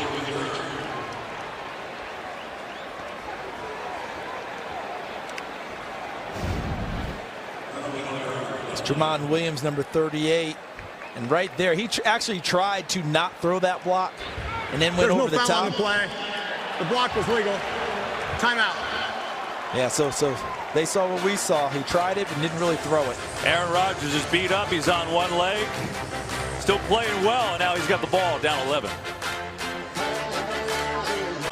About to get interesting. 5:33 to go in this third quarter. Redskins really dominated the first half, but the Packers went all the way down the field on their first drive, 15 plays. They held a 3 and out. Now they've got the ball back down 11 to start this drive from their own 32. And they're going to start with the run. And Aaron Jones, he has had an impact today. Only his 5th carry, but every run has been a good one. He's up near midfield and a first down. I think Aaron Rodgers has recognized that all of his running backs have an impact. And look at him. Look at that gap right there. Excellent job up front. Lindsley, 63. 65 was Lane Taylor. Opened up a great wedge, and look at Aaron Jones running away from people with the fresh legs. His first action of the NFL season. 17-yard run. He's got 5 carries for 41 yards. He gets it again, and he is stacked up this time. Remember, he was out the first 2 games, suspended, NFL substance abuse policy. He had a good year last year and really didn't see action for a while, Charles. Mixing in the backfield, he averaged 5.5 a carry. And then you go back to his UTEP senior year where he had almost 1,800 yards rushing. Remember, Green Bay in the 2017 draft drafted running backs consecutively with Jamal Williams, Devontae Mays, and then picking up, of course, Aaron Jones. Jones and Williams are still here in Green Bay. Another yard on the last carry. He remains in the game. And a whistle. Redskins say the Packers moved, and apparently they did. False start. Offense, number 78. 5-yard penalty. Still second down. That's on Spragues. Remember, he came in for Balaga, who left. And that'll move him back 5 yards. Spragues is the guy that they're attacking a little bit. Ryan Kerrigan has shown up over there wanting to pass rush against him a little bit more. Brand new guy, hasn't played very much this season, if at all. You go out and attack him if you're coming with your pass rush trying to get to Aaron Rodgers. That's Pernell McPhee on his side now, 96. Subbing in the ex-Bear. Rodgers pressure, though, in trouble. Rodgers is sacked. Daron Payne, his first NFL sack, the first-round pick.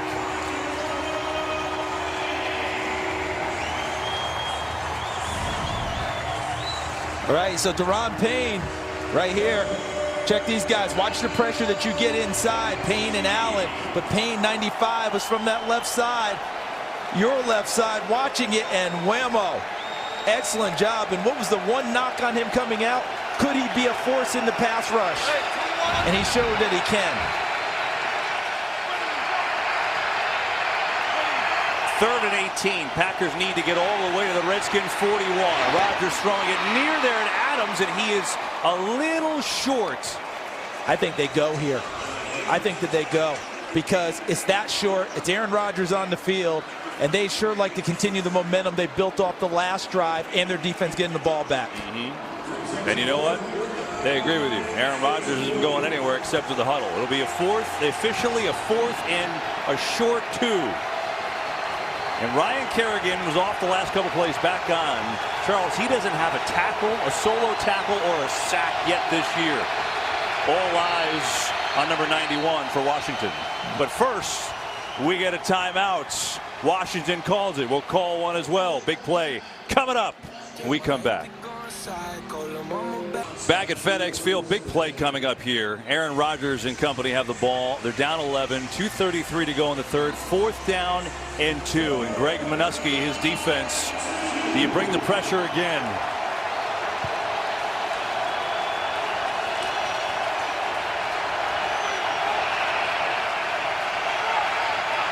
That's Cobb in motion, so an empty backfield.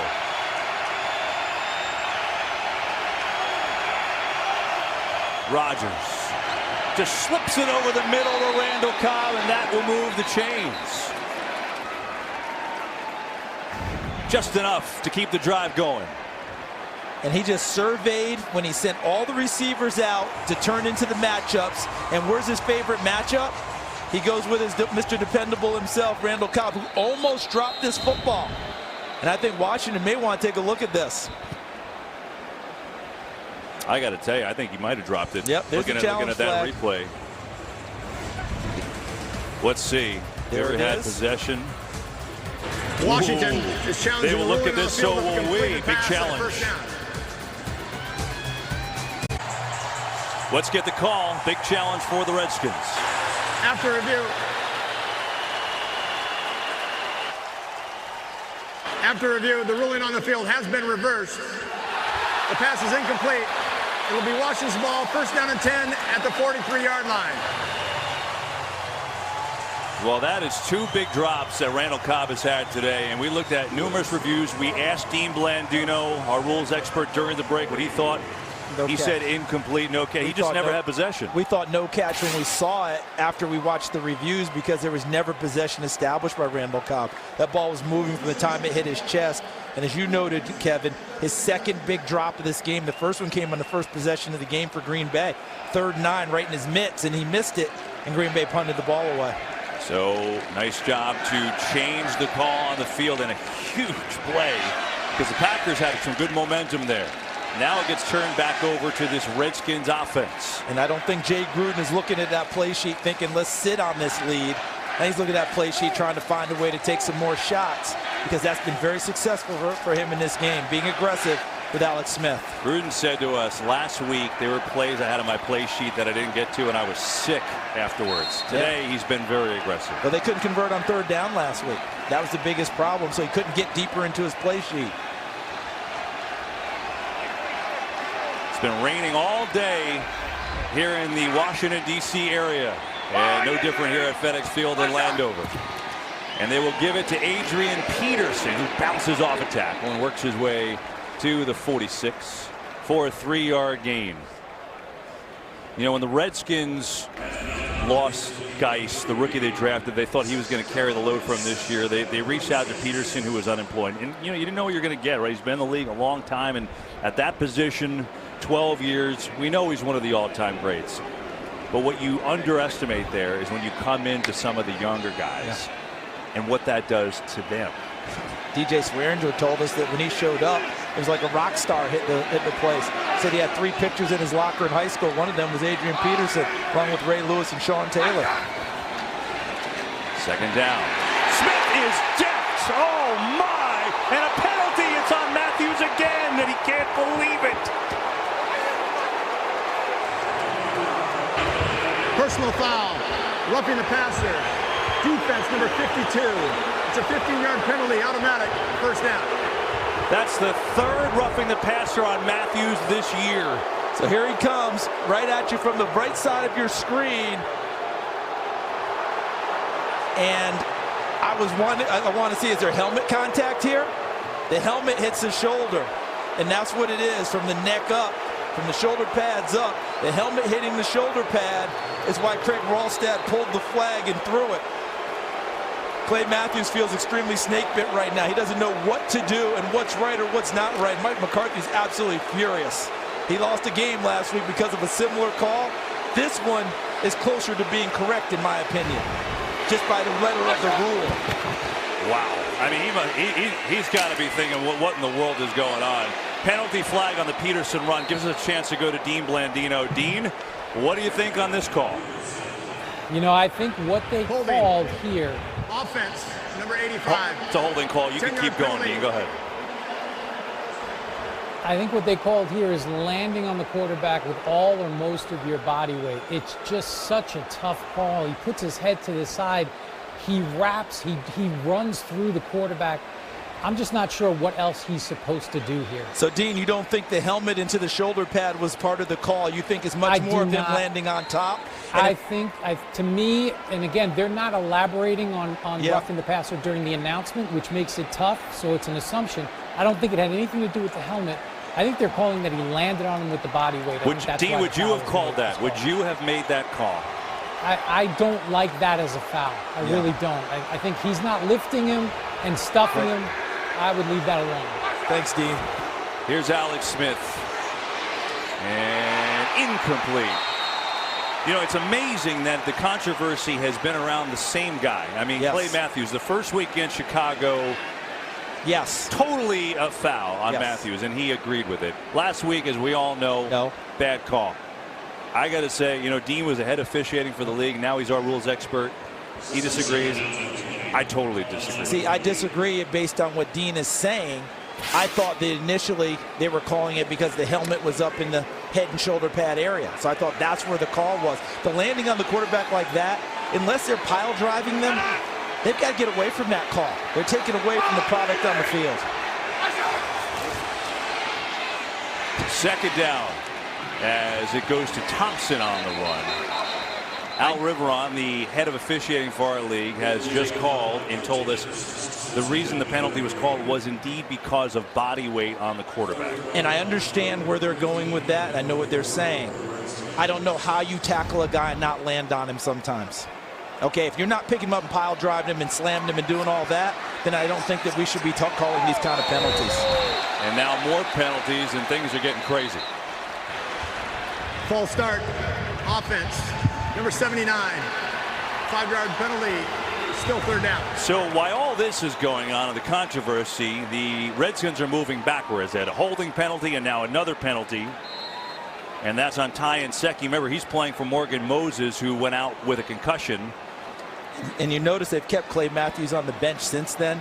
I don't know if that's because of maybe take some of the emotion out of it.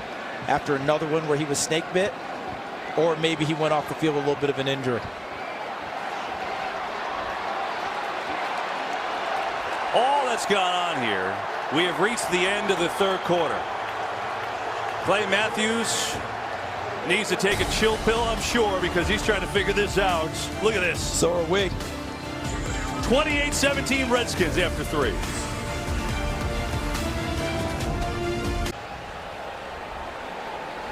We start quarter number 4. Wild turn of events, another controversial call. Here's the bottom line. 2 big penalties in the Redskins. They've got an 11-point lead. And we start the fourth quarter with a 3rd and 20. Clay Matthews back on the field after he cooled down after that hit. Remember, the 3rd foul on him in the same type of situation. A roughing the passer situation. Back on the field now. We haven't seen in the passing game very much Chris Thompson so far. No. 3rd and 20. Do you think screen here if Green Bay wants to bring pressure, try and get in his hands in the open field? Chris Thompson only has 1 catch. And Alex Smith, who had that amazing first half, didn't have a yard passing in the 3rd quarter. Think about that. Now we're the 4th quarter. Things have turned around. But still the Redskins up by 11. There's Matthews right there.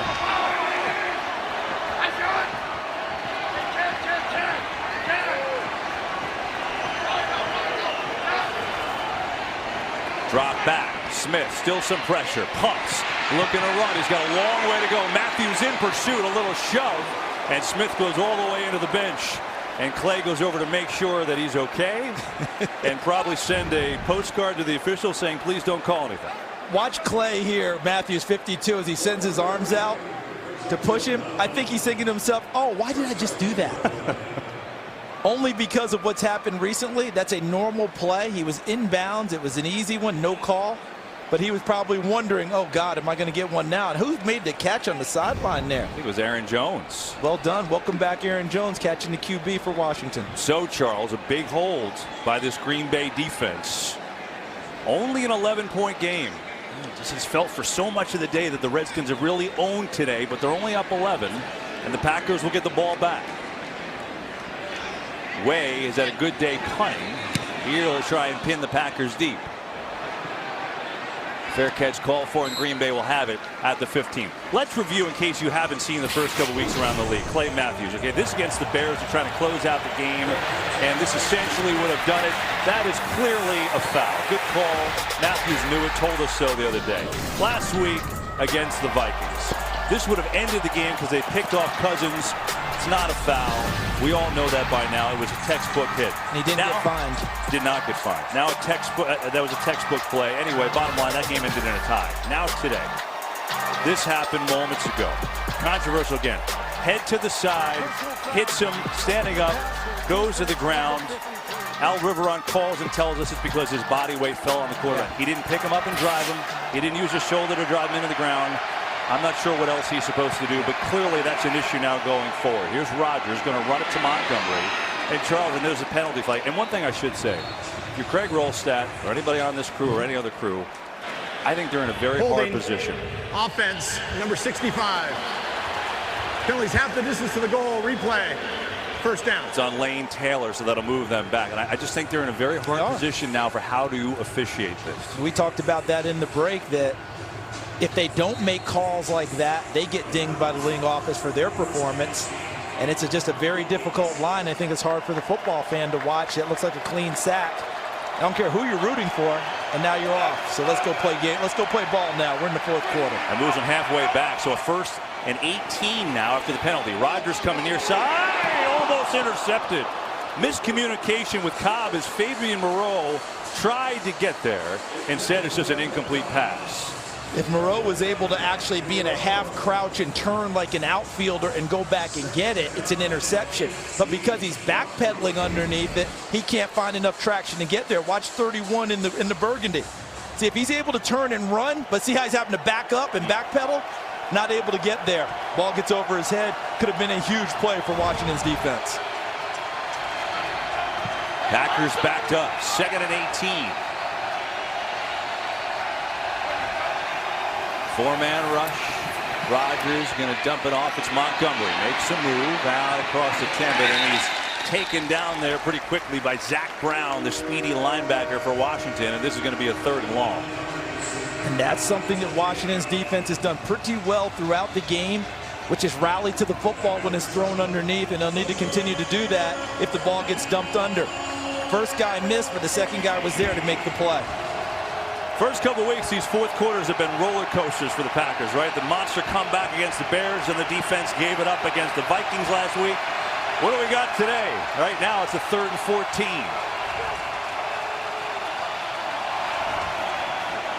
Rodgers. Looking. Throws. He's got a completion. Now they need some help. It's Montgomery cutting all the way across the field. Gets a block. Penalty flags, first down. 3 penalty flags fly. And that could have been on the run. Allison was the guy who was trying to block out there. You get these types of penalties when you cross field. Holding. Offense, number 81. The penalty will be enforced from the spot of the foul. Replay. 3rd down. One play ago, we were talking about if the ball's thrown underneath, you have to rally and make the tackle. Ball's thrown underneath, they're not able to do it. But you see the hold right there with Geronimo Allison on Quentin Dunbar, number 23. And Dunbar sold it well, didn't he? I mean, it was a legit call, but Dunbar felt like he had been grabbed by Lou Thez, an old wrestling guy. And he went down and made sure everyone saw that. Give Dunbar a lot of credit for making sure he identified the officials finding him. So we'll do it again, this time a 3rd and 10 after the penalty is assessed. Play clock winding down at 2. Rodgers, some pressure, dancing, looking, throwing, got a man, he's got it! It is, oh, it's dropped! Lance Kendricks had it right in his hands.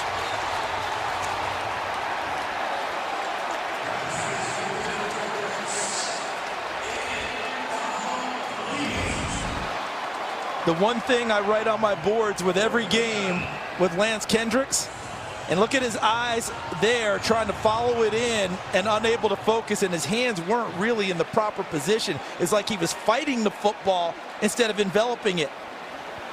So that made it difficult for him. The one thing I write on my boards every time, can have some drops.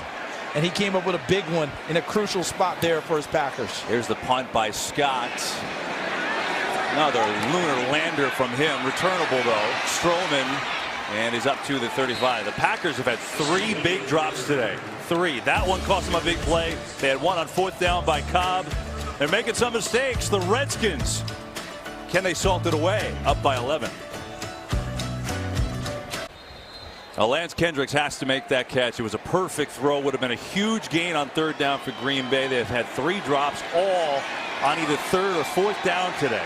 And so the Redskins up by 11, 12:28 to go, looking to add to the lead with Adrian Peterson, who gets out to the 40. He's approaching an 100-yard day. Saturday college football double dip on Fox, starting with the Big Ten with number 19 Michigan against Northwestern. Then number 10 Washington hosting 25th ranked BYU. Kicks off Saturday at 4 Eastern on Fox and on the Fox Sports app. It was a good one last night with Wisconsin coming back to beat Iowa. Yeah, it really was. Now, Michigan got on the beam yesterday with a big win against Nebraska. But Washington, people lose sight of Washington after their opening game loss to Auburn. Don't. They could very well win the Pac-12 and be a factor in the playoff 4. Blitz coming. Smith running away from it. Pressure. Flag flies. Smith going to run, but hang on. Let's see this penalty. As the Packers brought the house that time. Maybe some holding going on. Holding. Offense, number 79. 10-yard penalty. Replay, 2nd down. Second flag on Nsekhe because, again, Moses, their starting right tackle, went out in the first half with a concussion. Yeah, Morgan Moses has been holding it down. Last year he played on 2 sprained ankles almost the entire year and played 16 games. So it's too bad that they're missing him. So you'll see Nsekhe's hands right there working against Lowry, Dean Lowry, number 94, who played at Northwestern. One of our college games next week, Michigan Northwestern. And so a 2nd and 16 That's Chris Thompson who goes in motion out of the backfield. Smith, far side Crowder, gets a block. Jamison Crowder works his way across the 35.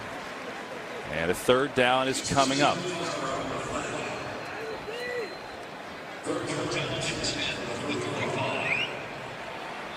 Alex Smith with a big first half, took a lot of shots down the field, including a long 46-yard touchdown to Paul Richardson. He had 0 passing yards in the third quarter, and he's got 6 for the second half total. He would sure like to have 10 right here. Still haven't gotten into Chris Thompson. They still have not gotten into Chris Thompson in this situation. Out of the backfield. Smith has time. Roll. Looking. Still looking. Gonna throw. Looking for Richardson. Incomplete. Tramon Williams had good coverage there, and the Redskins will have to punt.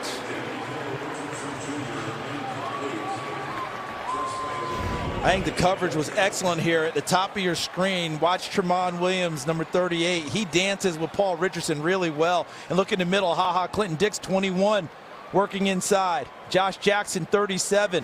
Jair Alexander, 23. All of them in lockdown. And Alex Smith really didn't have any place to fit the ball in. Randall Cobb back to return. Tressway has had a very good day punting.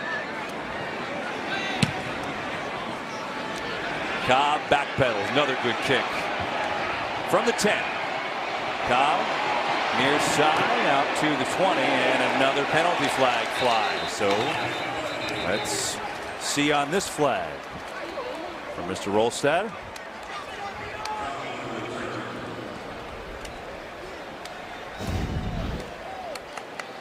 So Devon House working against the gunner.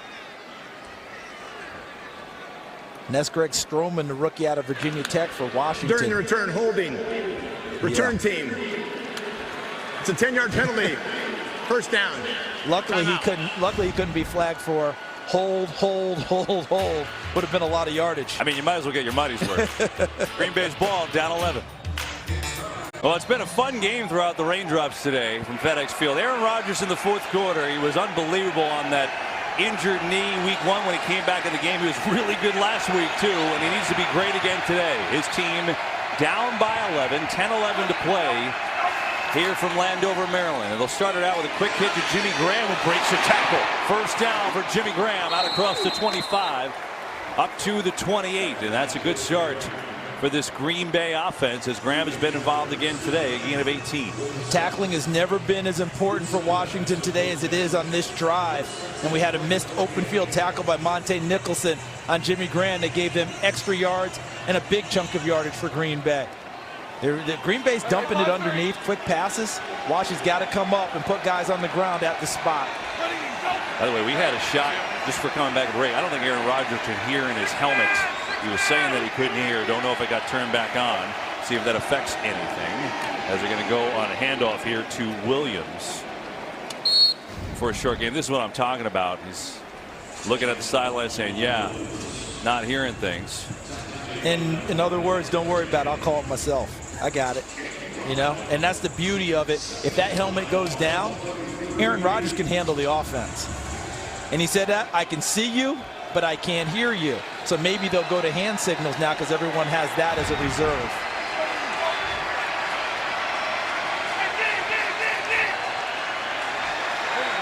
Second down. Rodgers over the middle. He's got a completion. It's Allison out to the 40. Actually, it's Adams, not Allison. Excuse me. And Adams has a first down.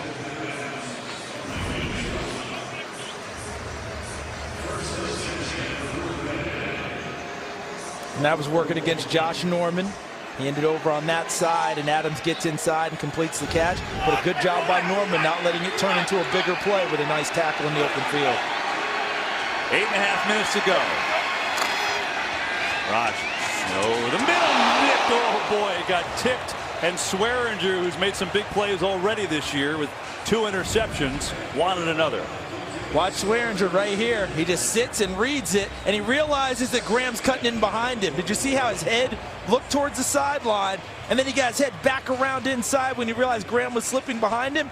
and was still able to make a play on the ball. What an athletic move by DJ Swearinger, and he got up and told Aaron Rodgers. Got lucky on that one, big guy. It's been a great sign for Washington. 3-year deal last year. And he's been phenomenal. Here's Rodgers, 2nd and 10. Has a lot of time. Just going to go to Graham in the flat. And Graham has his progress stopped at the 45. So it'll be, they're going to put it up at the 46 now. So it'll be a 3rd down and 5. And Fabian Moreau is the injured Washington Redskin. He was the one who's trying to tackle Graham there. Remember what DJ Swearinger told us about you can't really read Aaron Rodgers' shoulders or eyes because it looks like he's going one place. Now that, look at his vision. That's all downfield, right? Watch where the ball goes. Did he even look at him at all? Really at the last possible second, the last nanosecond. I mean, he's just downfield. Everyone thinks that's where it's going. He just flicks it out to the right because he knows Jimmy Graham's there. His peripheral vision is excellent. Here's a tackle by Moreau. Graham trying to break free. And Moreau comes up a little injured. So he's up, but he is slow walking off. And it looks like Greg Stroman, number 37, the rookie, will come in for Moreau in that secondary. Stroman's a feisty player out of Virginia Tech. A little bit undersized, but played well for the Hokies and really is a good kick returner. Speaking of feisty, you just showed that shot of DJ Swearinger. Greg Manusky, the defensive coordinator, said, you know, I love him. He's fiery. Sometimes, though, you got to pull back the reins just a little bit. And you mentioned that to DJ, and he just gave that little wry smile like, yeah, that happens occasionally. This will be a 3rd down and 5, and time now obviously becoming a factor. 11-point lead for the Redskins. They're going to show pressure here. Will they stay with it or drop out?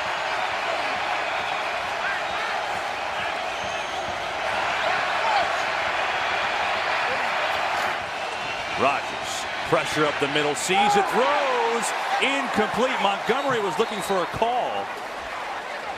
And I don't see any penalty flag. Oh, there's one actually back by the line. Not in the area of that. This may be on the Packers instead. That's the initial signal. Let's listen. Craig Rolstad showing the call for Jay Gruden. You want it or not?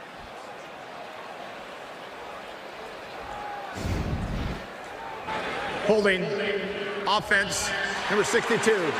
That penalty's declined, the result of the play. It's 4th down. I think Ty Montgomery wanted the hold on Josh Harvey Clemens, number 40. And Jimmy Graham wanted the hold on 36, DJ Swearinger. What did they call? And they called it right inside, right here. See how Kerrigan gets past the framework and he's got him hooked? So that's the correct call because you can see that one there. That was clear. The Packers thought there was one in the secondary as well, so they thought there should have been offsetting. But Washington's pressure forced the holding call against Green Bay by Brian Kerrigan. 10th penalty for the Packers, Charles, for 105 yards. It's been a big factor today. Is that one close to getting blocked. Scott got it off. Another good kick and a fair catch call for inside the 15-yard line. So the Redskins, after a dominating first half, can they hold on here in the second half? Up 11, 7.5 to play. It would seem like Adrian Peterson time. 7:26 to go. Washington football, they're up 11. And Peterson has 96 yards on the ground today. They'll give it to him. Left side, nothing. In fact, he's going to lose a yard or two. And also, this is a situation, Green Bay needs 2 more possessions, down 11. So they're going to try and hold Peterson up or whoever has the football and rake at the ball as hard as they can to try and have that second guy pop it free. Adrian Peterson, for all of his greatness, has had times where that ball's popped out in key situations. He's on the bench right now. They bring Thompson into the game. 6 carries, 17 yards for him. He's only caught 1 pass, which is pretty amazing considering what he did last week when he caught 13 passes. He's on the bottom of your screen right now, lined up like a wide receiver. Smith gives it to Crowder.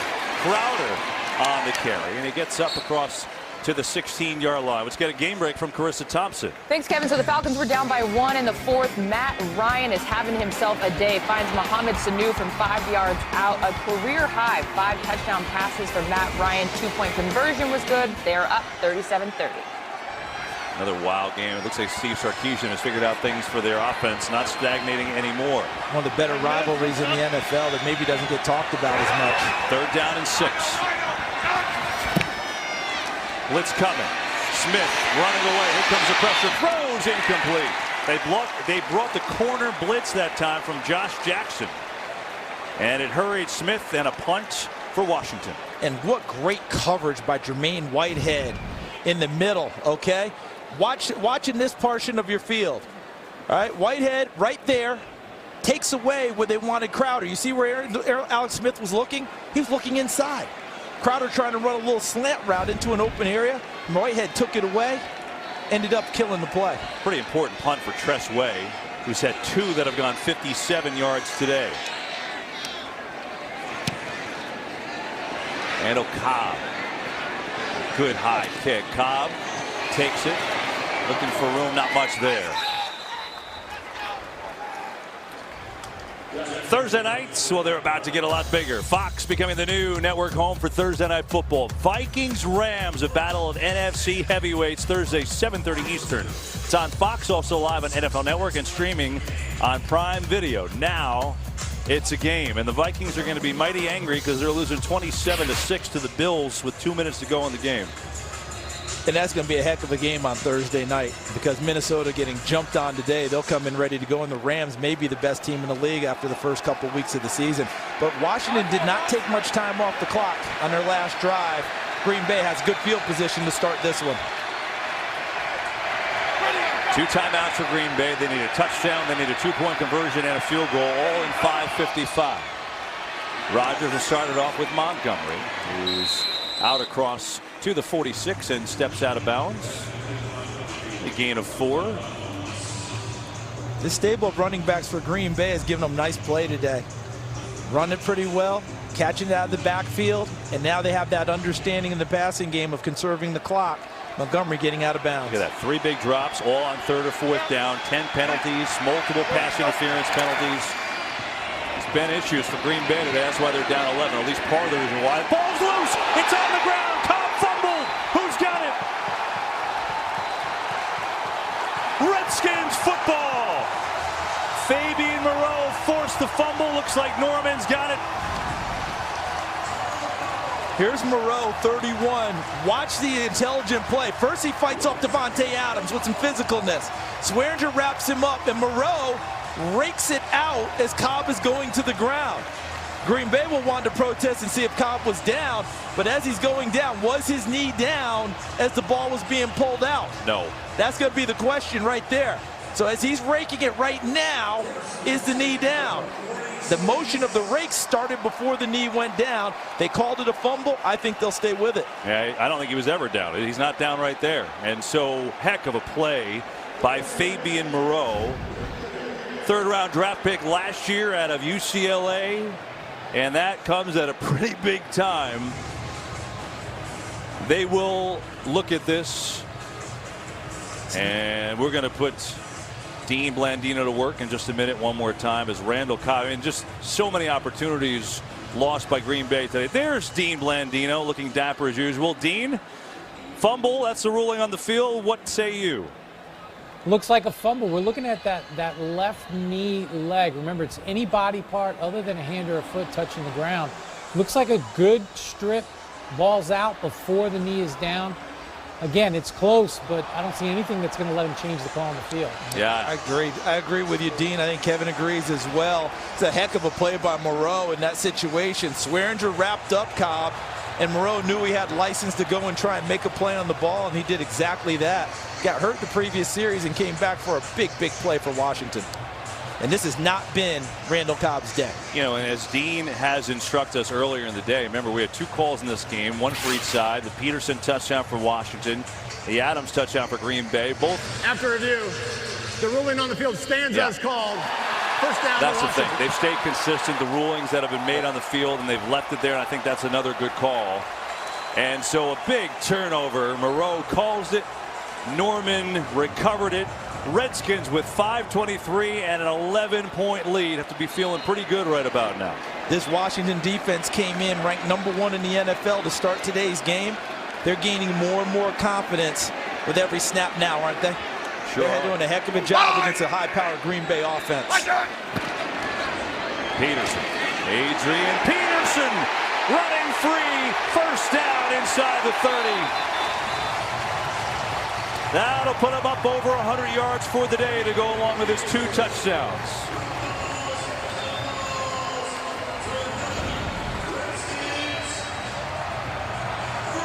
Look at this offset. Look at him finding the vision and getting through the hole. He just runs right past Montravius Adams and Kyler Fackrell, 51. Look at Adams, 90. Can't react. Fackrell misses him on the legs. And Peterson goes for big yardage. The big thing for him now, ball security. Green Bay is going to be trying to do what Moreau just did to them and try and pop it free. 52nd career 100-yard game. 3 tight ends in for the Redskins. It's Peterson. And there's not much there. Green Bay stacked him up after a gain of 2. See Antonio Morrison, 44. You see he wasn't really tackling. He was trying to get the football. Good job by Adrian Peterson, who has the strongest grip of handshake I've ever. Have you done that with him? He's eased up in recent years. Yeah, I don't even bother. I just dap him up now. All right, that's all we're doing. They used to break a couple of fingers. I mean, he hit you unsuspecting, but he has had that issue throughout his career. Key times that ball's come free. He's really taking care of it right now. Think about this Washington team, if they could finish this, they have a bye next week. It's an early bye. But they have to be feeling an awful lot better about what their identity actually is after the way they've played today. If they could finish it off. Peterson, big hole. Adrian Peterson.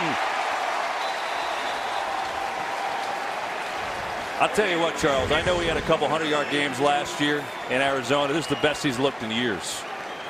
And health a part of it. He is cutting on the dime, looks strong and fast. And getting nice blocks. See, blocked there by 87, Jeremy Sprinkle. See how he rode Blake Martinez out of the hole. Good vision by Peterson. But boy, he kept himself in optimum shape. When he wasn't in the league, he ran his workouts like he was at training camp to simulate it. And he came back and almost didn't miss a step. And the run game has come back for Washington. Capri Bibbs is in the game now. And a surge forward by the offensive line, and Alex Smith will keep it for a first down. And so the Redskins, with the clock ticking, move the chains and a timeout on the field, and we've got a game break with Carissa Thompson. Thanks, Kevin. I know here's a place you guys visit frequently, Seattle. It's the site of America's Game of the Week. Cowboys coming off a win against the Giants on Sunday night. Meanwhile, Russell Wilson and the Seahawks in a must-win situation. The last time they started 0-3, you guys, 2002. Kevin, Charles, and Pam. Wow, thanks, Carissa. And don't forget, they've got the other situation Jay Glazer talked about in our pregame show.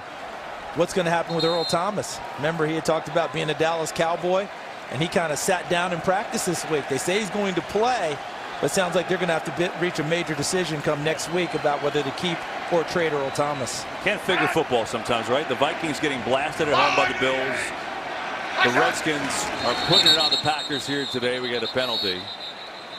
Sometimes what you think you know after 2 weeks, you don't know. Offense, number 79. 5-yard penalty. It's the third penalty on Ty Nsekhe, so that'll move him back a few yards. Did you just say you just don't know? Did you just go Big Jim Mora there? I did. That was well done. You think you know, but you just don't know. And you remember how he finished? And you never will. But I do know this. I think the Redskins know a little bit more about what they're about after today. You asked the question at the top, what's their identity? Jay Gruden wants physical football team with mental toughness.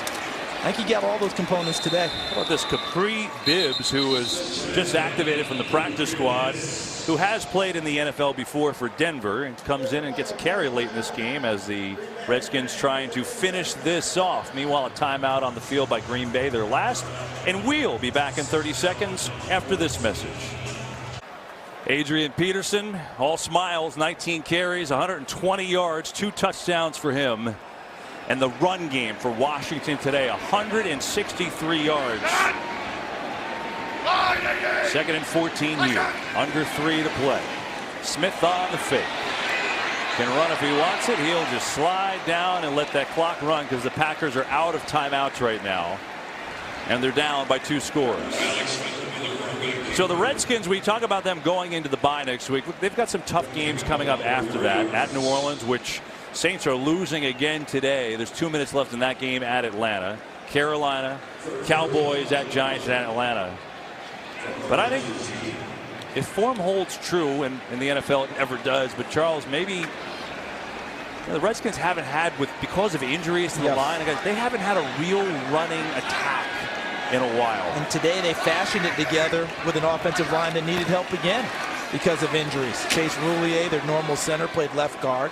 Tony Bergstrom played center because their normal left guard, Sean Laval's, out with a calf injury. Then during the ball game, they lose Morgan Moses, who holds down the right tackle spot, almost a left tackle there. And so Tyron Secchi came in. Exactly. Nick Perry's down. He's injured. They'll look at him. 2-minute warning from Washington. Redskins trying to up their record to 2-1. 2 minutes away from doing so. Adrian Peterson, great week 1. Last week, he and the entire run game shut down. Not today. He's had a monster day, and the run game has been a big factor for Washington. Now looking to add to their lead, make it a 14-point lead with Dustin Hopkins. 35-yard field goal attempt, and he drills it. 31-17, Redskins with 1:58 to go. Green Bay down 2 touchdowns, no timeouts. While we have a moment, Carissa Thompson has been ultra busy today, but we go back one more time for another game break. Carissa, what do you got for us? Kev, I still have my voice. That's the good news. Crazy game in Atlanta. Saints down by 7. When watch this, Drew Brees able to avoid that tackle, scores from 7 yards out. We are all tied up at 37 with a minute left. We will get you out to that game, time permitting. Kev? Carissa, you know where that footwork came from for Drew Brees. Go back to his junior tennis days when he beat our former colleague at Fox Sports, Andy Roddick, on occasion. That footwork came in handy there, didn't it? That's a good story where the footwork came from. Where did the Carissa whoop come from? Well, listen, she said she still got her voice. She's bringing it.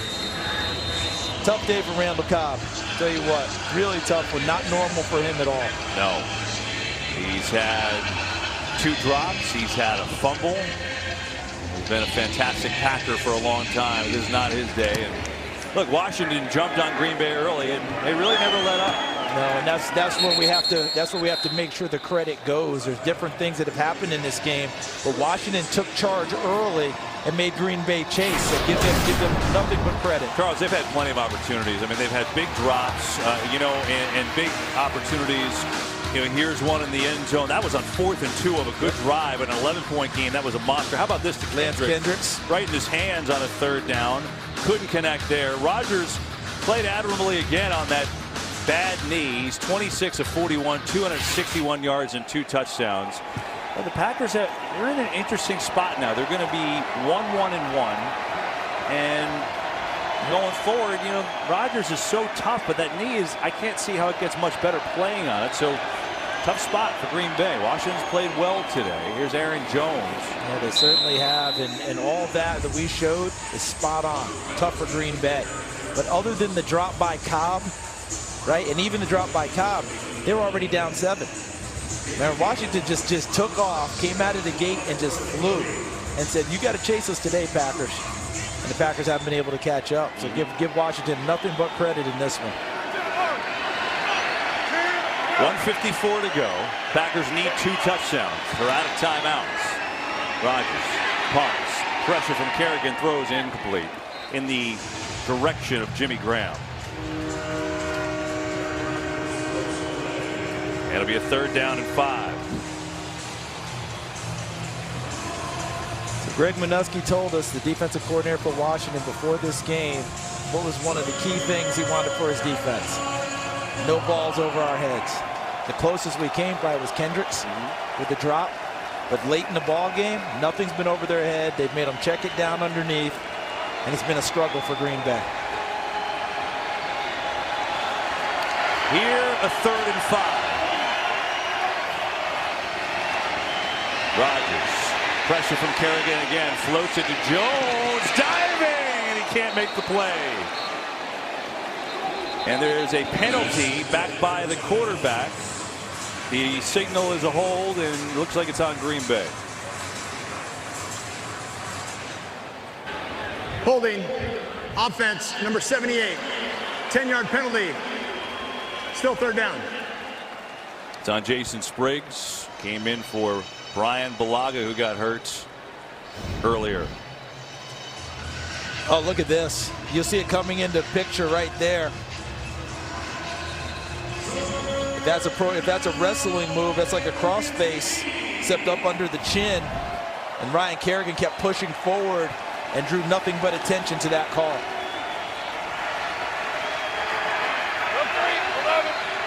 Penalties galore for Green Bay today.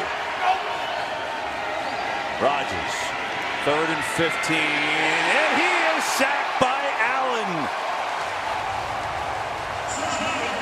With the time ticking, this will be 4th down.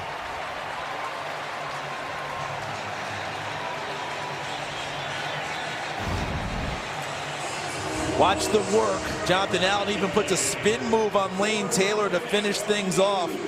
Alabama defensive front guys. Jonathan Allen, 93. Deron Payne, 95. Both came in as first-round picks, both with question marks about their ability to rush the passer. Both have done an excellent job of doing that in this game. 4 sacks for Washington. 4th and 22. This is the game. Rodgers rolls away, pressure coming, looks for a block, gets some help, sets up, throws across the other side of the field. Incomplete, and that'll do it.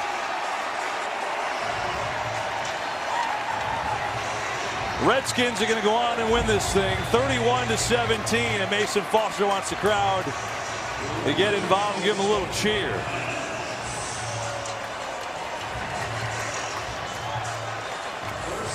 The only thing that's a little sobering about that last play for Washington was Aaron Rodgers threw back cross field, tried to make a play, and Josh Norman came up just a little gimpy at the end of it.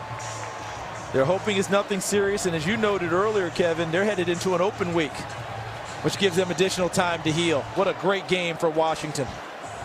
There's Alex Smith paying tribute to Aaron Rodgers, and Aaron Rodgers congratulating Alex Smith. Remember, they were the 2 quarterbacks that were vying for the #1 pick their year coming out. Alex Smith got it. Aaron Rodgers ended up going, what, 24, I believe, to Green Bay. And now I believe they're 2-2 head-to-head in their careers. And how about this from Jay Gruden's offense today? 33 rushing plays, 20 passing plays. That's old school football right there. Remember they were teasing his brother about saying he wanted to play 1998 football? Jay did a little bit of that today, and it worked quite well. That'll do it. Washington Redskins take care of the Green Bay Packers 31-17. Redskins now 2-1. Packers 1-1-1 on the year. For Pam Oliver, Charles Davis, our entire NFL on Fox crew, I'm Kevin Burkhardt saying thanks for watching. Kurt Menefee and the crew from Los Angeles will take from here a Redskins victory. That's all from us from Landover, Maryland.